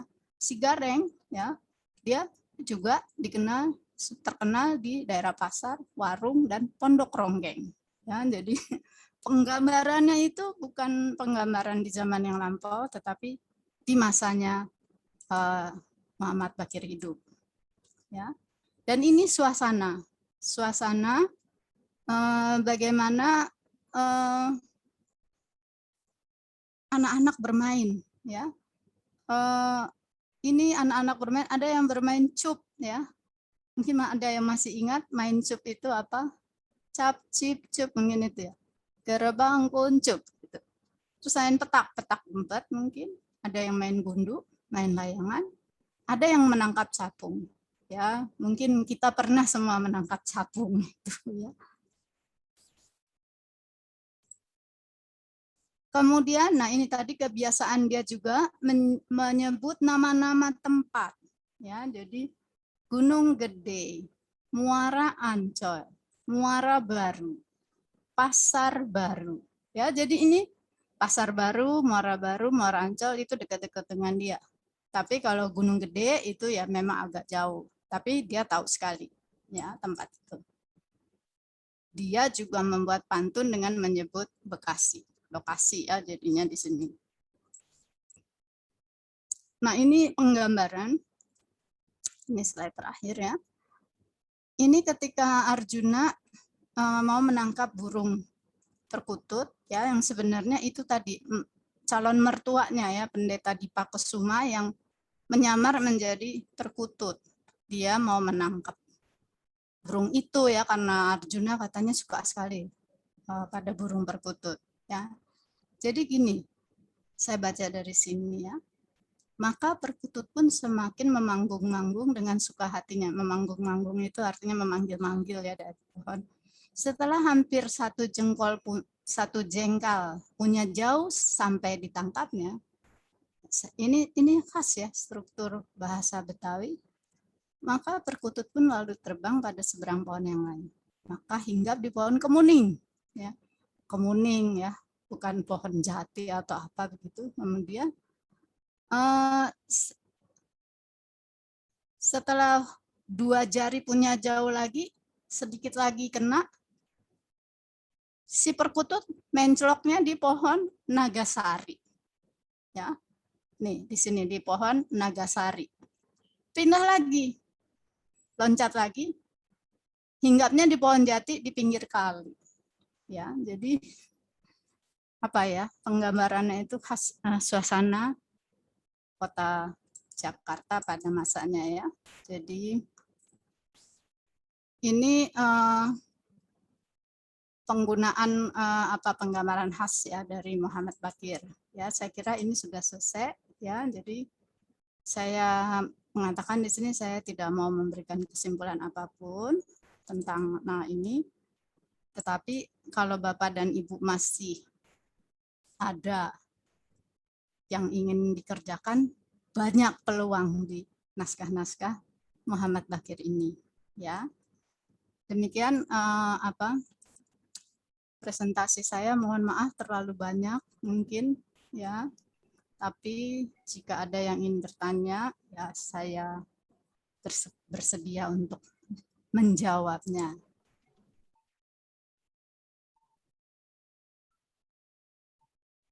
Baik, terima kasih Ibu Dewaki yang telah memberikan tadi paparan yang sangat luas mengenai khasanah naskah Betawi, Ibu, dari mulai asal usulnya, kemudian bagaimana ciri khasnya, baik dari segi fisik, kertas, tulisan, ilustrasi maupun bahasa tadi secara panjang lebar dipaparkan oleh Bu Dewaki. Yang salah satu yang menarik juga corak ya, corak khas yang tadi Ibu paparkan mengenai isi atau huruf dari naskah Betawi. Nah, ada banyak pertanyaan Bu di kolom chat ya. Dan nanti juga kami akan memberikan semacam kesempatan Bapak atau Ibu untuk bertanya secara langsung. Hanya mungkin hari ini istimewa sebenarnya Bapak Ibu dari Perpustakaan Nasional banyak yang hadir, Bu Dewaki, ada Pak Agung, ada Bu Titi ya, ada Pak Teguh tadi. Kemudian kehormatan juga Ibu Sis. Ibu Sis ini ahli linguis, teman-teman linguistik dari Program Studi Indonesia. Terima kasih Bu Sis bisa hadir di kesempatan hari ini. Dan teman-teman lain misalnya Bu Trisna, Bu Titin, ini juga senior-senior kami di filologi. Mudah-mudahan nanti juga bisa berbagi terkait dengan naskah-naskah di Nusantara. Baik, Bang Yahya mungkin masih ada. Kalau mau menyumbangkan pantun, Bang Yahya. Itu ada Haikal juga udah angkat tangan. Oh ya, Haikal angkat tangan. Iya, biasanya kalau berbicara tentang Betawi, rasanya tidak afdal kalau tidak ada pantun ya Bu ya. Iya, iya, iya. Iya, tadi saya coba bikin pantun, jalan-jalan ke Bekasi, pulang-pulang. Terima kasih Bang Yahya. Cakep. Pak, itu yang udah ditulis Pak Bakir kan? Oh gitu ya. Iya, tadi ke Bekasi. Nanti Bang Yahya ya, Bang Yahya. Jalan-jalan ke Bekasi, pulang-pulang bawa kecapi. Tuan dan Nyonya, mari diskusi bagaimana itu naskah Betawi. Bagus. Ya, Bang Yahya nanti tambahin ya Bang, yang benar pantun Betawi yang benar seperti apa. Rupanya tidak mudah, Bu. Pantun itu ada jenis-jenisnya, macam-macam. Nanti Bang Yahya bisa menambahkan. Ini ada, Ibu mau jawab kolom chat terlebih dahulu atau mau memberikan kesempatan bertanya dari yang raise hand? Ya, Haikal dulu, nanti saya coba jawab yang di kolom chat ya. Iya, baik. Ya, silahkan Saudara Haikal. Nanti Bang Yahya juga tolong tambahkan ya, Bang. Bang Yahya ini juga yang memanfaatkan naskah-naskah untuk ini ya Bu ya, Sahibul Hikayat. Oh iya. Ya, Bang Yahya ini mungkin sekarang satu-satunya yang paling senior yang memelihara dan masih aktif menampilkan Sahibul Hikayat. Ya, baik Haikal, silahkan pertanyaannya padat dan singkat ya Haikal ya. Baik Bu, terima kasih untuk kesempatannya. Saya Haikal Reza Fandi Bu dari salah satu mahasiswa S2. Ya. Pertanyaan saya sebenarnya saling berkaitan tapi cukup banyak Bu. Satu adalah Muhammad Baqir ini kan banyak sekali menyalin beberapa teks-teks ya Bu. Di situ apakah sudah terdapat karakteristik khusus dalam psikologi si Muhammad Baqir ini? Karena ketika saya tadi mendengar juga bahwa Muhammad Baqir ini datang ke pementasan dan sebagainya untuk mendengar cerita lalu menyalinnya pada sebuah teks. Berarti di situ ada pemilihan kosakata atau pemilihan diksi yang hanya dimiliki oleh Muhammad Baqir dan kita bisa melihat apakah karakteristik psikologis di sana kan Bu, seperti itu. Lalu kedua, apakah sudah ada penelitian mengenai grafologi sendiri tentang cara bagaimana bagaimana Muhammad Baqir ini menulis. Jadi dari situ bisa melihat juga bagaimana cara dia berpikir sistematisnya seperti itu sih Bu.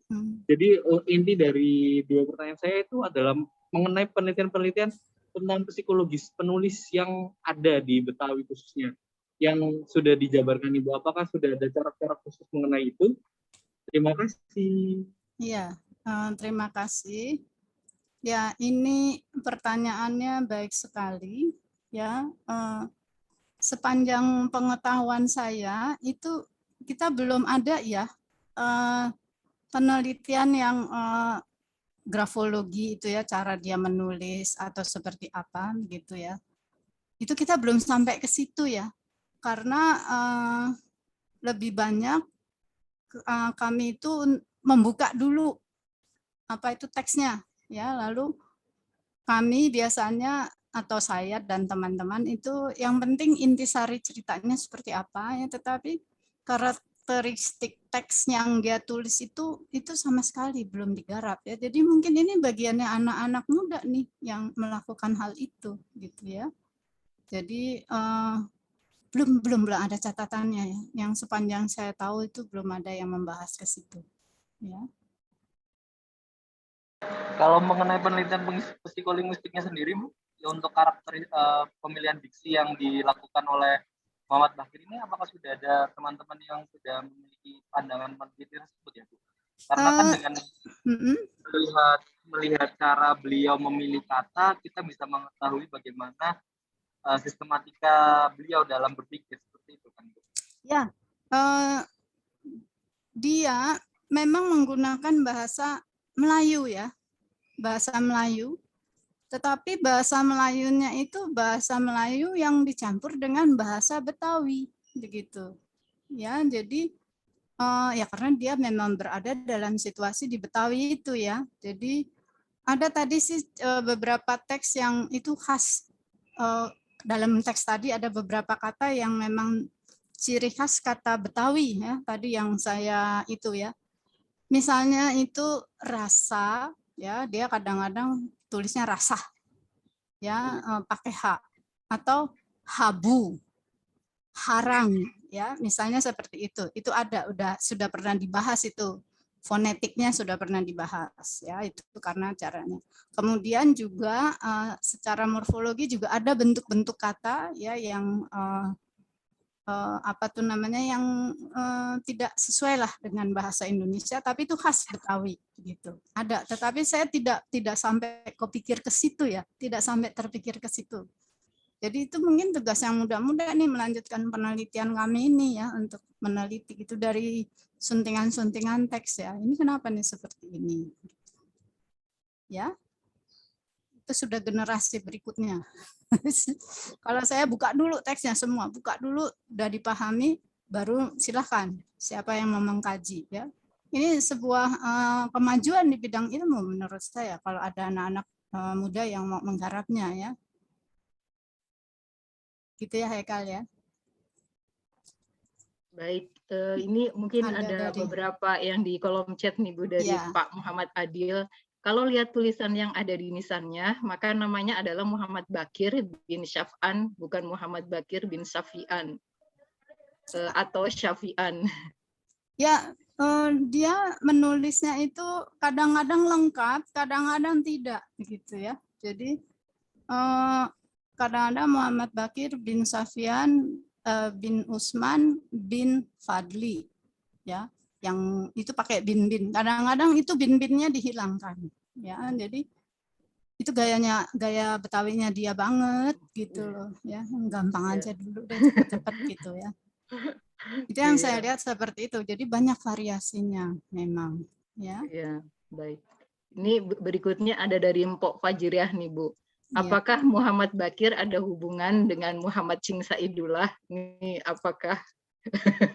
Oh, tidak ada. Pertanyaan. Kalau Muhammad Ching Saidullah itu dia sebenarnya seorang komandan di satu kompleks tertentu. Ya, dia orang terpelajar. Ya, dia tulisannya itu bagus sekali. Ya, tulisan Arab Melayunya. Jadi dia secara khusus disewa, dipanggil oleh Al-Khamenei Sekretari itu untuk menyalin. Ya, dia honornya paling tinggi. Tapi saya lupa itu saya simpan di mana itu catatan honor-honor itu ya.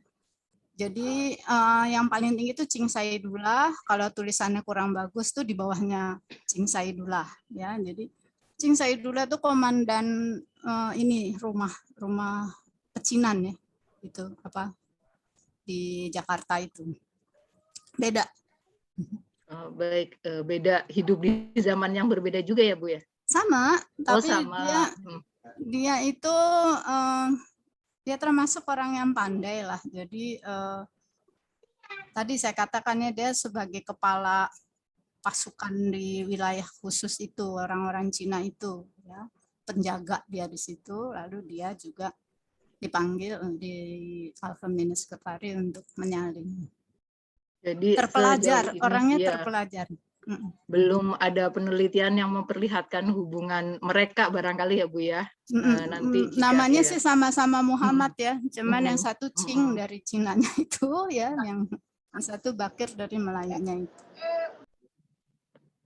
Aduh, suatu kehormatan hadir Prof. Yasmin. Selamat datang Prof. Yasmin. Iya. Ini tadi ada juga yang di chat ya.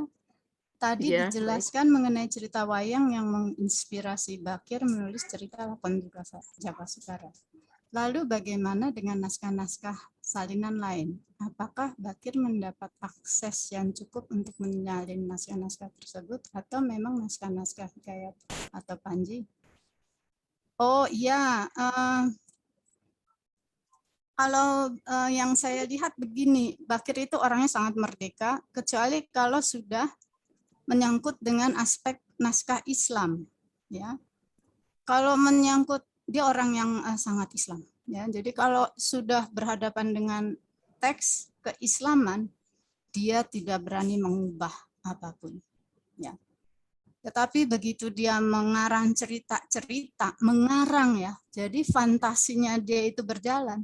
Suka hati saja ya, apapun ya dia kerjakan gitu. Itu ciri khas orang Betawi begitu kan, suka-suka gue aja gitu kan ya. Jadi Ken Tambuhan itu misalnya ya,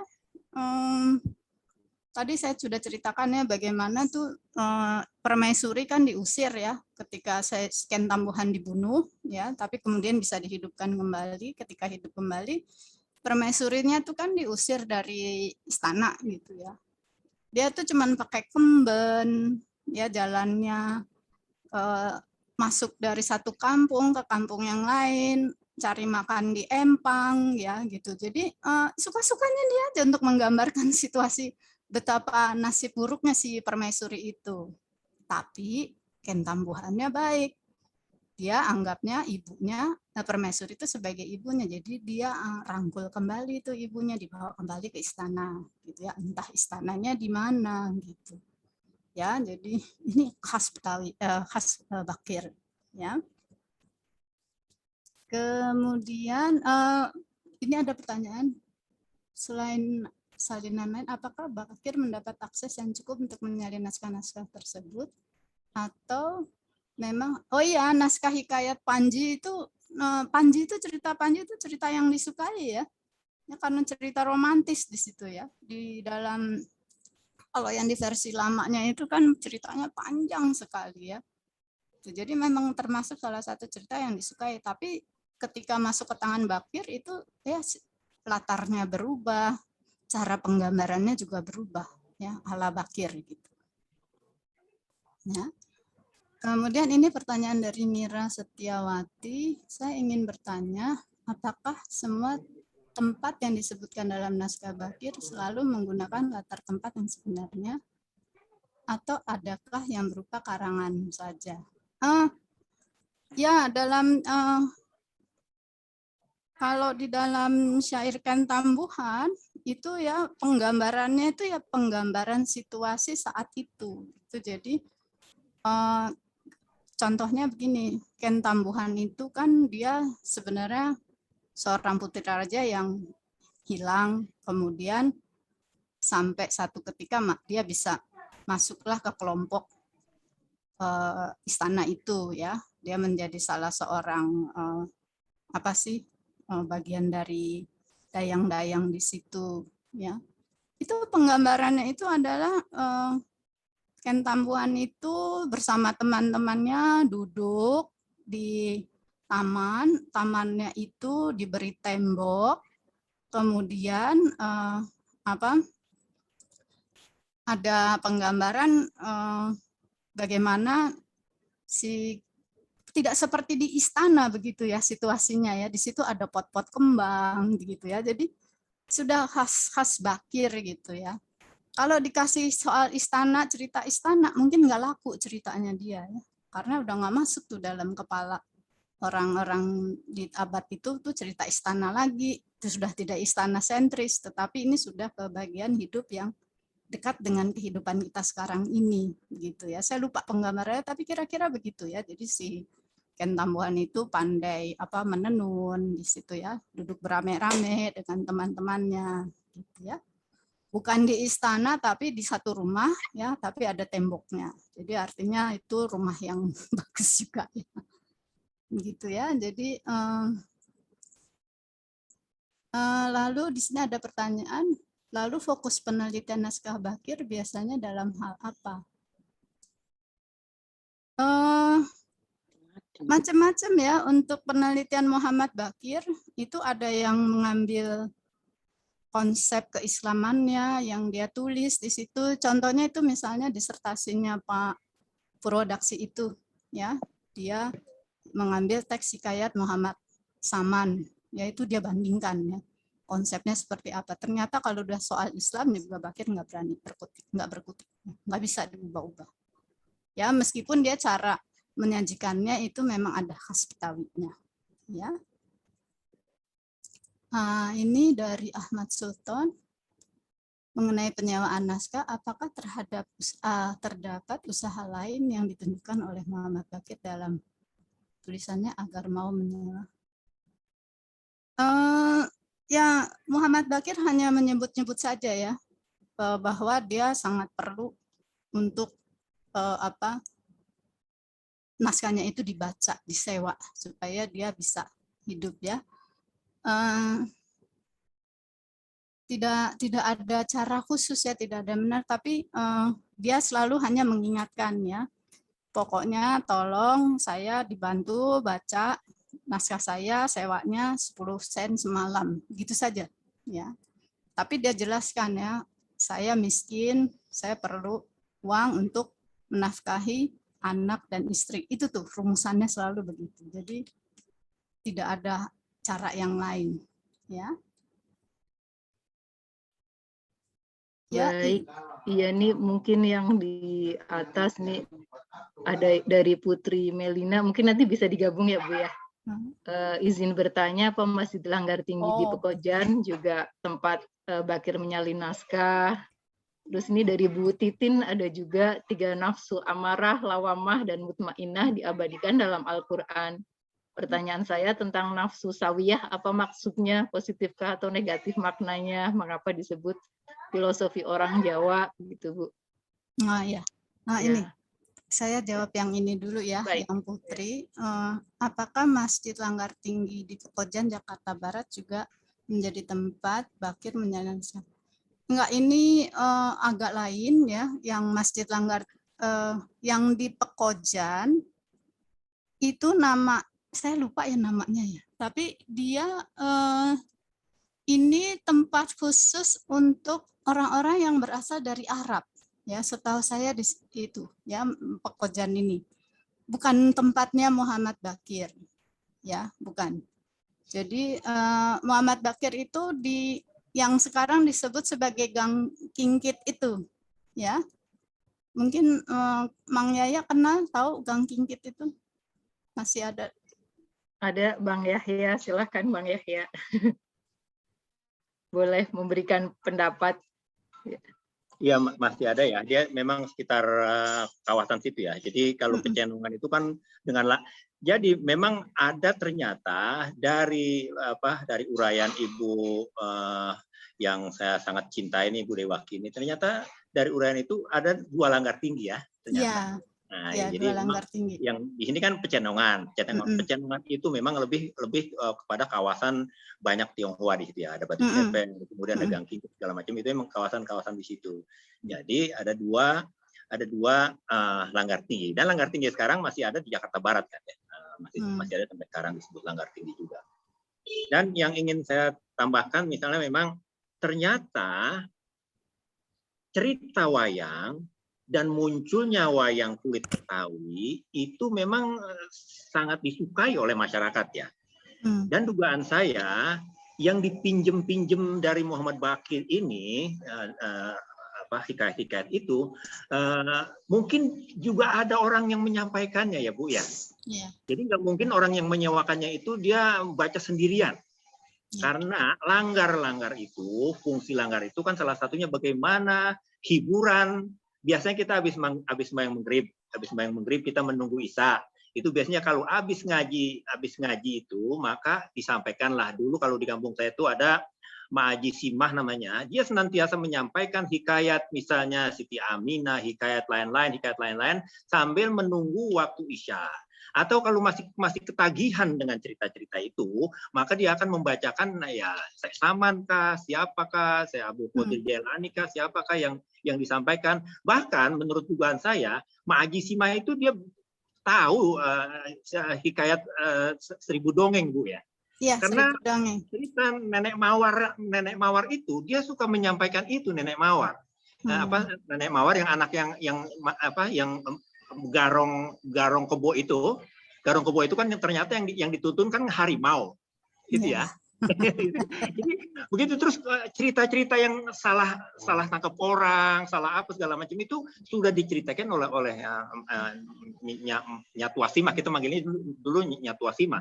Jadi ini hebatnya sih, dugaan saya hebat Bakir ini. Apakah benar ya Bu ya? Karena bahkan cerita tentang Nyai Dasimah, dia itu diajak oleh Samiun, diajak oleh si Bang Kuase, oleh Samiun nonton Hibul Hikayat yang berjudul Amir Hamdin. Ya, itu ada itu di dalam. Nggak jauh dari kawasan, dia kan nggak jauh dari kawasan Langgar Tinggi, Pecenongan itu, karena dia di belakang museum ya, di belakang museum sejarah, di belakang museum. Jadi kira-kira begitu. Jadi dan tukang cerita saya rasa memang bukan didahului kalau dalam sejarah Sohibul Hikayat misalnya seperti yang disampaikan oleh Bu Mamlah kepada saya, itu kan ada Pak Ja'far. Pak Ja'far memulai Sohibul Hikayat, kemudian diikuti oleh Jaid oleh anaknya dan seterusnya. Tapi dugaan saya memang tukang cerita itu yang awalnya memang membacakan naskah-naskah yang disampaikan oleh Muhammad Baqir. Karena Nyaji Simah itu sebagai kasus yang saya dengarkan itu, dia membawakan hikayat-hikayat seperti itu. Apakah yang kambing itu, Bu? Kambing yang susunya ada 40. Ya. Jadi itu kambing istimewa yang dia kalau susunya itu melebihi keistimewaan dari 40 kambing itu ya, hikayat 1000 dongeng gitu. Nah itu disampaikan juga oleh nenek-nenek kita zaman dulu itu, sehingga ya begitulah kira-kira kalau dalam tetapi memang kalau saya baca dari yang ditulis oleh Pak Andrik Chamberlain itu memang dia sangat terlalu serius, Bu ya. Kalau dia mendalami dunia Betawi, pasti dia dapat membaca capung cebok itu tadi sebetulnya, bukan capung cibuk. Jadi karena dan ide memang capung cebok ini mengerjakan segala sesuatu sangat singkat gitu. Lu apa-apa kayak capung cebok lu gitu ya. Itu capung cebok ya. Terus misalnya Chamberlain juga menerjemahkan adadun kata dia. Padahal itu dalam tradisi Betawi, lu kalau ada apa-apa ya, lu kan dalam ceritanya hikayat asik itu, nakoda asik kan, itu dia nyebur ke sumur, dia pegang tambang.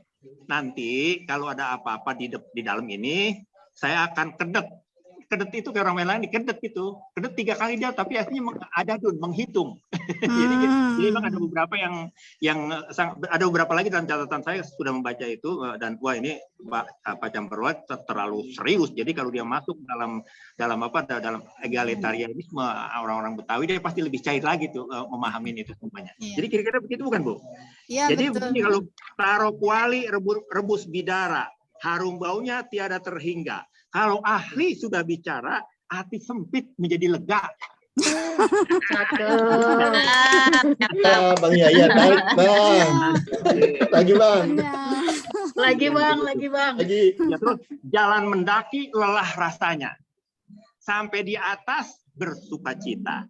Ibu kuati tinggi ilmunya, sungguh jadi panutan kita. Amin. Oh, mantap dah. Tarik. Bisa boleh. Terima kasih. Ya begitu, Bu ya. Apakah Ya. dugaan saya itu tadi betul atau apa namanya, atau menurut Ibu ada? Ya. Muhammad Baqir lagi. Chamberlain itu memang kadang-kadang tuh menghakimi ya, dalam tanda petik kalau nulis itu. Karena kalau waktu saya baca itu, makanya katalogus ini harus diperbaiki ya, karena dia juga buat kesalahan. Ada beberapa yang ketika saya baca ulang tuh, ini salah, ini pandangannya dia begitu. Jadi itu memang katalog ini harus direvisi ya. Mungkin nanti Perpustakaan Nasional bisa bisa mengatur lagi gitu, karena ada penemuan juga dari Rias ya, dari disertasinya itu tentang hikayat Sultan Taburat itu ya. Jadi itu penting sekali ya untuk ditambahkan bagaimana tuh sebenarnya hikayat Sultan Taburat itu dalam khasanah sastra Melayu kita ini gitu. Ya, saya kira Chamberlain kan dia orang bule ya. Dia kan tidak masuk ke dalam suatu budaya apapun yang sedang diteliti itu sampai ke akarnya. Mereka kan cuma tatarannya kan tataran, boleh dibilang kalau kita bilang kulit ya. Itu nggak masuk tidak sampai ruhnya. Sebenarnya bukan cuma Chamberlain untuk naskah Betawi, juga orang-orang asing lainnya yang meneliti tentang dunia Indonesia. Itu mereka rata-rata nggak sampai ke ruhnya. Makanya kalau mereka menerjemahkannya atau mengatakan itu sudah seperti itu, bukan berarti itu udah final gitu. Kita yang harus hati-hati membaca tulisan orang-orang asing, karena mereka seringkali begitu. Saya juga pernah bersama Pak Willem, dia nulis kata sedoso, dia terjemahkannya 5. Cuma saya diam dalam seminar internasional. Kalau saya kata tunjuk tangan, itu sedoso artinya 10 kok 5. Gimana? Begitu saya bilang, kok kamu bilang sedoso itu 5, kan itu harusnya 10. Oh iya. Itu tandanya gimana? Itu baru terjemahan kecil istilahnya boleh dibilang ya.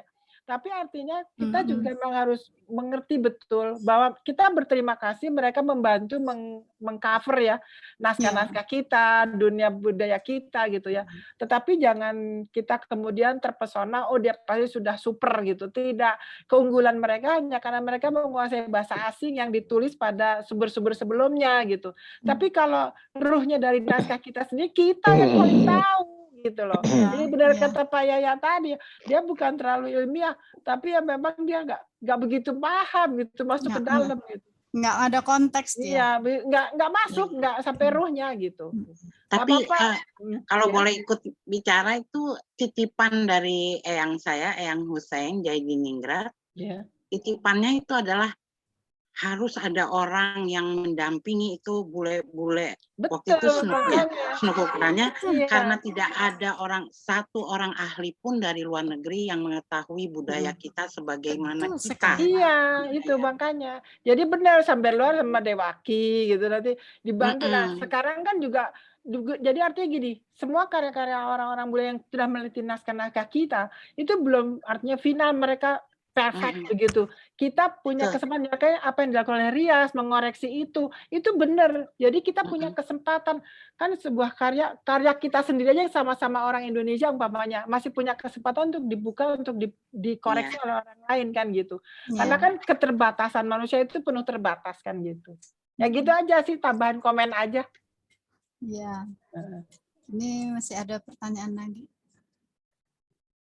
Tadi saya lihat ada pertanyaan tentang motif. Ini ada dari paparan Ibu Dewaki, ada terungkap Muhammad Bakir punya 2 motif dalam kegiatan pernaskahan. Motif ekonomi, ya betul. Yang kedua motif dakwah. Iya. Ya betul, memang karena ya dia sangat Islam ya. Di dalam naskah Sri Rama ini yang dia karang itu kan dia bilang ambil ininya saja, ambil hikmahnya begitu. Jadi jangan dipercaya ya, itu betul sekali ya. Ini Bu, apakah ada unsur propaganda katanya itu Bu? Oh, enggak ada, tidak ada sama sekali ya. Ya karena itu Bu Mamla lah yang pegang peran. Iya. Saya ikut baca soalnya ini. Iya, tidak apa-apa Bu. Ya, jadi ini dia pertanyaannya apakah ada juga tulisannya yang misalnya propaganda dalam tulisannya terkait konteks keberadaan Belanda pada masa itu. Mungkin sikap Bakir dan keluarganya terhadap keberadaan Belanda ada tidak ya Bu ya terlahir dalam naskah? Udah. Tidak ada ya, tidak ada. Tetapi memang dia melihat dia bisa dapat uang itu kalau dia jual naskahnya. Oleh karena itu dia jual ke Algemene Sekretari itu ya. Jadi yaitu Belanda kan, punya Belanda. Jadi dia bisa dapat uang dari situ. Karena memang kebutuhannya dia ya itu. Dia cari uang. Ya kan ya hidup namanya juga. Sekarang juga kita masih cari uang.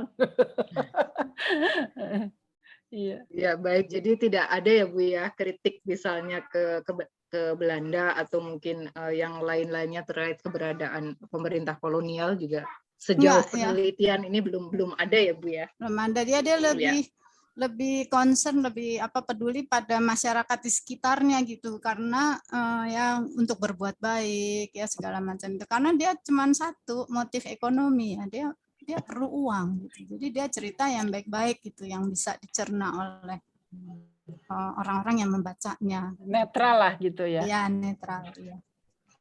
Atau bisa juga begini ya Bu ya. Saya melihat terlalu banyak cerita wayang yang disalin oleh Bakir dengan suka-suka dia. Itu memang khas betul. Di dalam wayang kulit Betawi memang begitu, dikenal cerita carangan. Jadi punakawan bisa muncul di awal atau dia sepanjang pertunjukan itu punakawan aja, ceritain bos-bosnya, bagaimana itu Rajuna, bagaimana situ si Garbag, bagaimana yang lain-lain diceritain aja turut-turut dia.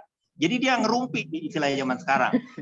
Punakawan yang itu yang si Jawala, Cepot segala macam itu yang ngerumping-rumping aja ngomongin bos-bosnya. Jadi kira-kira begitu. Tetapi masalah duit saya rasanya pentas wayang kulit itu sejak dulu itu kan ongkos-ongkosan menurut saya Bu ya.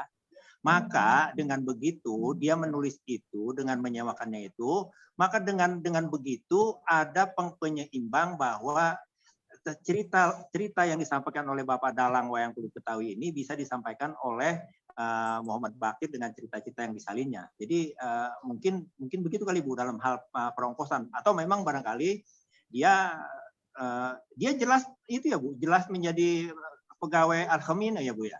Enggak. Kalau dia, Muhammad Bakir ini siapa? Si Cing Saidullah atau Muhammad Bakir? Enggak, Muhammad Bakir. Muhammad Bakir sama sekali tidak punya hubungan dengan Al-Khamina enggak.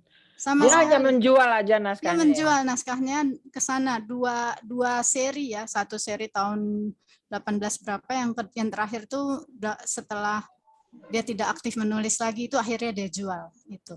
Oh iya. Jadi maksud saya berarti memang dia seniman murni yang seluruh hidupnya didedikasikan untuk menyalin cerita-cerita itu. Ya, maka betul. cerita itu kemudian dibuat sedemikian rupa untuk menghibur orang-orang dengan cara hiburan itu, maka dia akan menjadi laku. Bukan begitu ya kira-kira Ibu ya? Iya, lebih kurang begitu. Wayang kulit saat itu juga sangat terkenal Bu ya. Wayang kulit sangat terkenal. Dia juga senang sekali kok nonton wayang itu, Muhammad Bakir itu ya. Jadi karena dari situ nanti dia dapat inspirasi untuk menulis begitu.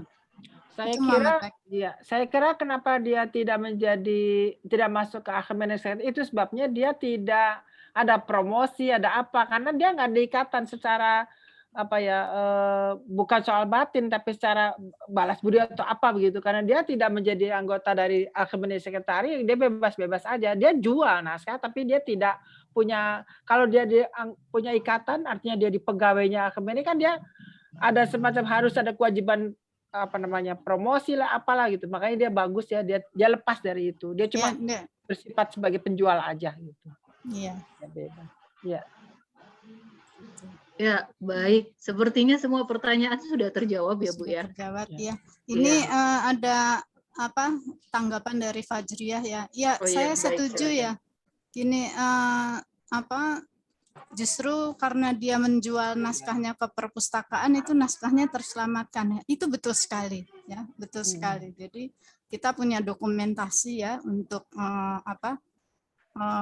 koleksi naskahnya dia itu yang luar biasa ya. Ini sekali ya. Jadi begitulah. Jadi mungkin itu sampai kita sudah bisa berhenti sampai di sini, kecuali mungkin kalau ada yang masih itu satu lagi yang tadi dijawab Bu Titin. Sawiyah. Apa ya? Bu Titin apa ya? Nafsu sawiyah. Tadi kan Ibu bilang ada amarah, lawamah, mutmainah. Oh iya. Tapi sawiyah kayaknya saya ragu. Itu katanya tadi. Ya, jadi sawiyah itu diambil dari filosofi orang Jawa. Dia tambahkan di dalam konsep yang dia keluarkan begitu. Tetapi saya juga tidak begitu paham ya, karena kalau sawiyah itu di dalam teksnya ada sih Bu. Saya tidak bisa scroll lagi karena udah share screen-nya sudah ini ditutup. Sawiyah itu, waduh nggak ingat deh. Mungkin bisa dibaca di itunya nanti Bu, di PowerPoint-nya itu ada penjelasannya sawiyah itu apa gitu. Dia tambahkan itu di situ. 4 dia tulis di dalam naskahnya gitu. Kalau Islam itu kan cuma 3, ini tiba-tiba juntring gitu ya. Mungkin Muhammad Bakir lagi ingat gitu, dia masukin nafsu sawiyah, tapi saya juga tidak begitu lihat apa itu kaitannya dengan ceritanya, karena yang ditekankan di situ kan lawamah sama amarah, itu dua nafsu. Dua nafsu yang tidak baik itu. Sebetulnya yang kalau lawamah itu ketika dia sadar, dia menyesali, saya kira itu bisa positif. Mutmainah lebih bagus lagi. Ya, makanya saya juga di situ saya agak bingung gitu sebenarnya yang ketika dia masukkan konsep sawiyah itu. Tapi karena ada di situ ya saya tulis saja ya. Sebenarnya terus terang ya saya juga nggak begitu memahami konteksnya itu kemana gitu, karena kalau dilihat dari ceritanya sih ya sebenarnya itu kan cuman kalau ceritanya Arjuna itu kan dia karena hanya nafsu amarahnya saja dia dendam gitu. Iya, cerita wayang ya, Arjuna kalau tidak salah. Tadi dengar, kemudian dia maknai dengan amarahnya dan sebagainya. Tapi yang itu, ya sudah tidak apa-apa Bu, nanti mungkin. Iya. Iya. Terima kasih Bu Titin. Bisa jadi penelitian baru ya Bu Titin ya, nanti bisa dilanjutkan. Iya, masih beberapa pertanyaan. Ya baik, sepertinya pertanyaan di chat maupun tadi yang menggunakan raise hand sudah terjawab semua oleh Ibu Dewaki. Ibu Dewaki akan memberikan kata penutup sebelum saya kembalikan ke Bu Titi Puji. Sudah cukup, Bu Mama. Sudah cukup. Dikembalikan ke Bu Titi saja. Baik, dengan demikian diskusi kita atau kuliah kita sebenarnya mengenai naskah Betawi, khususnya kekhasan naskah Pecenongan, sudah selesai. Berikutnya saya kembalikan kepada Prof. Titi Puji Astuti. Silakan Bu. Baik, terima kasih.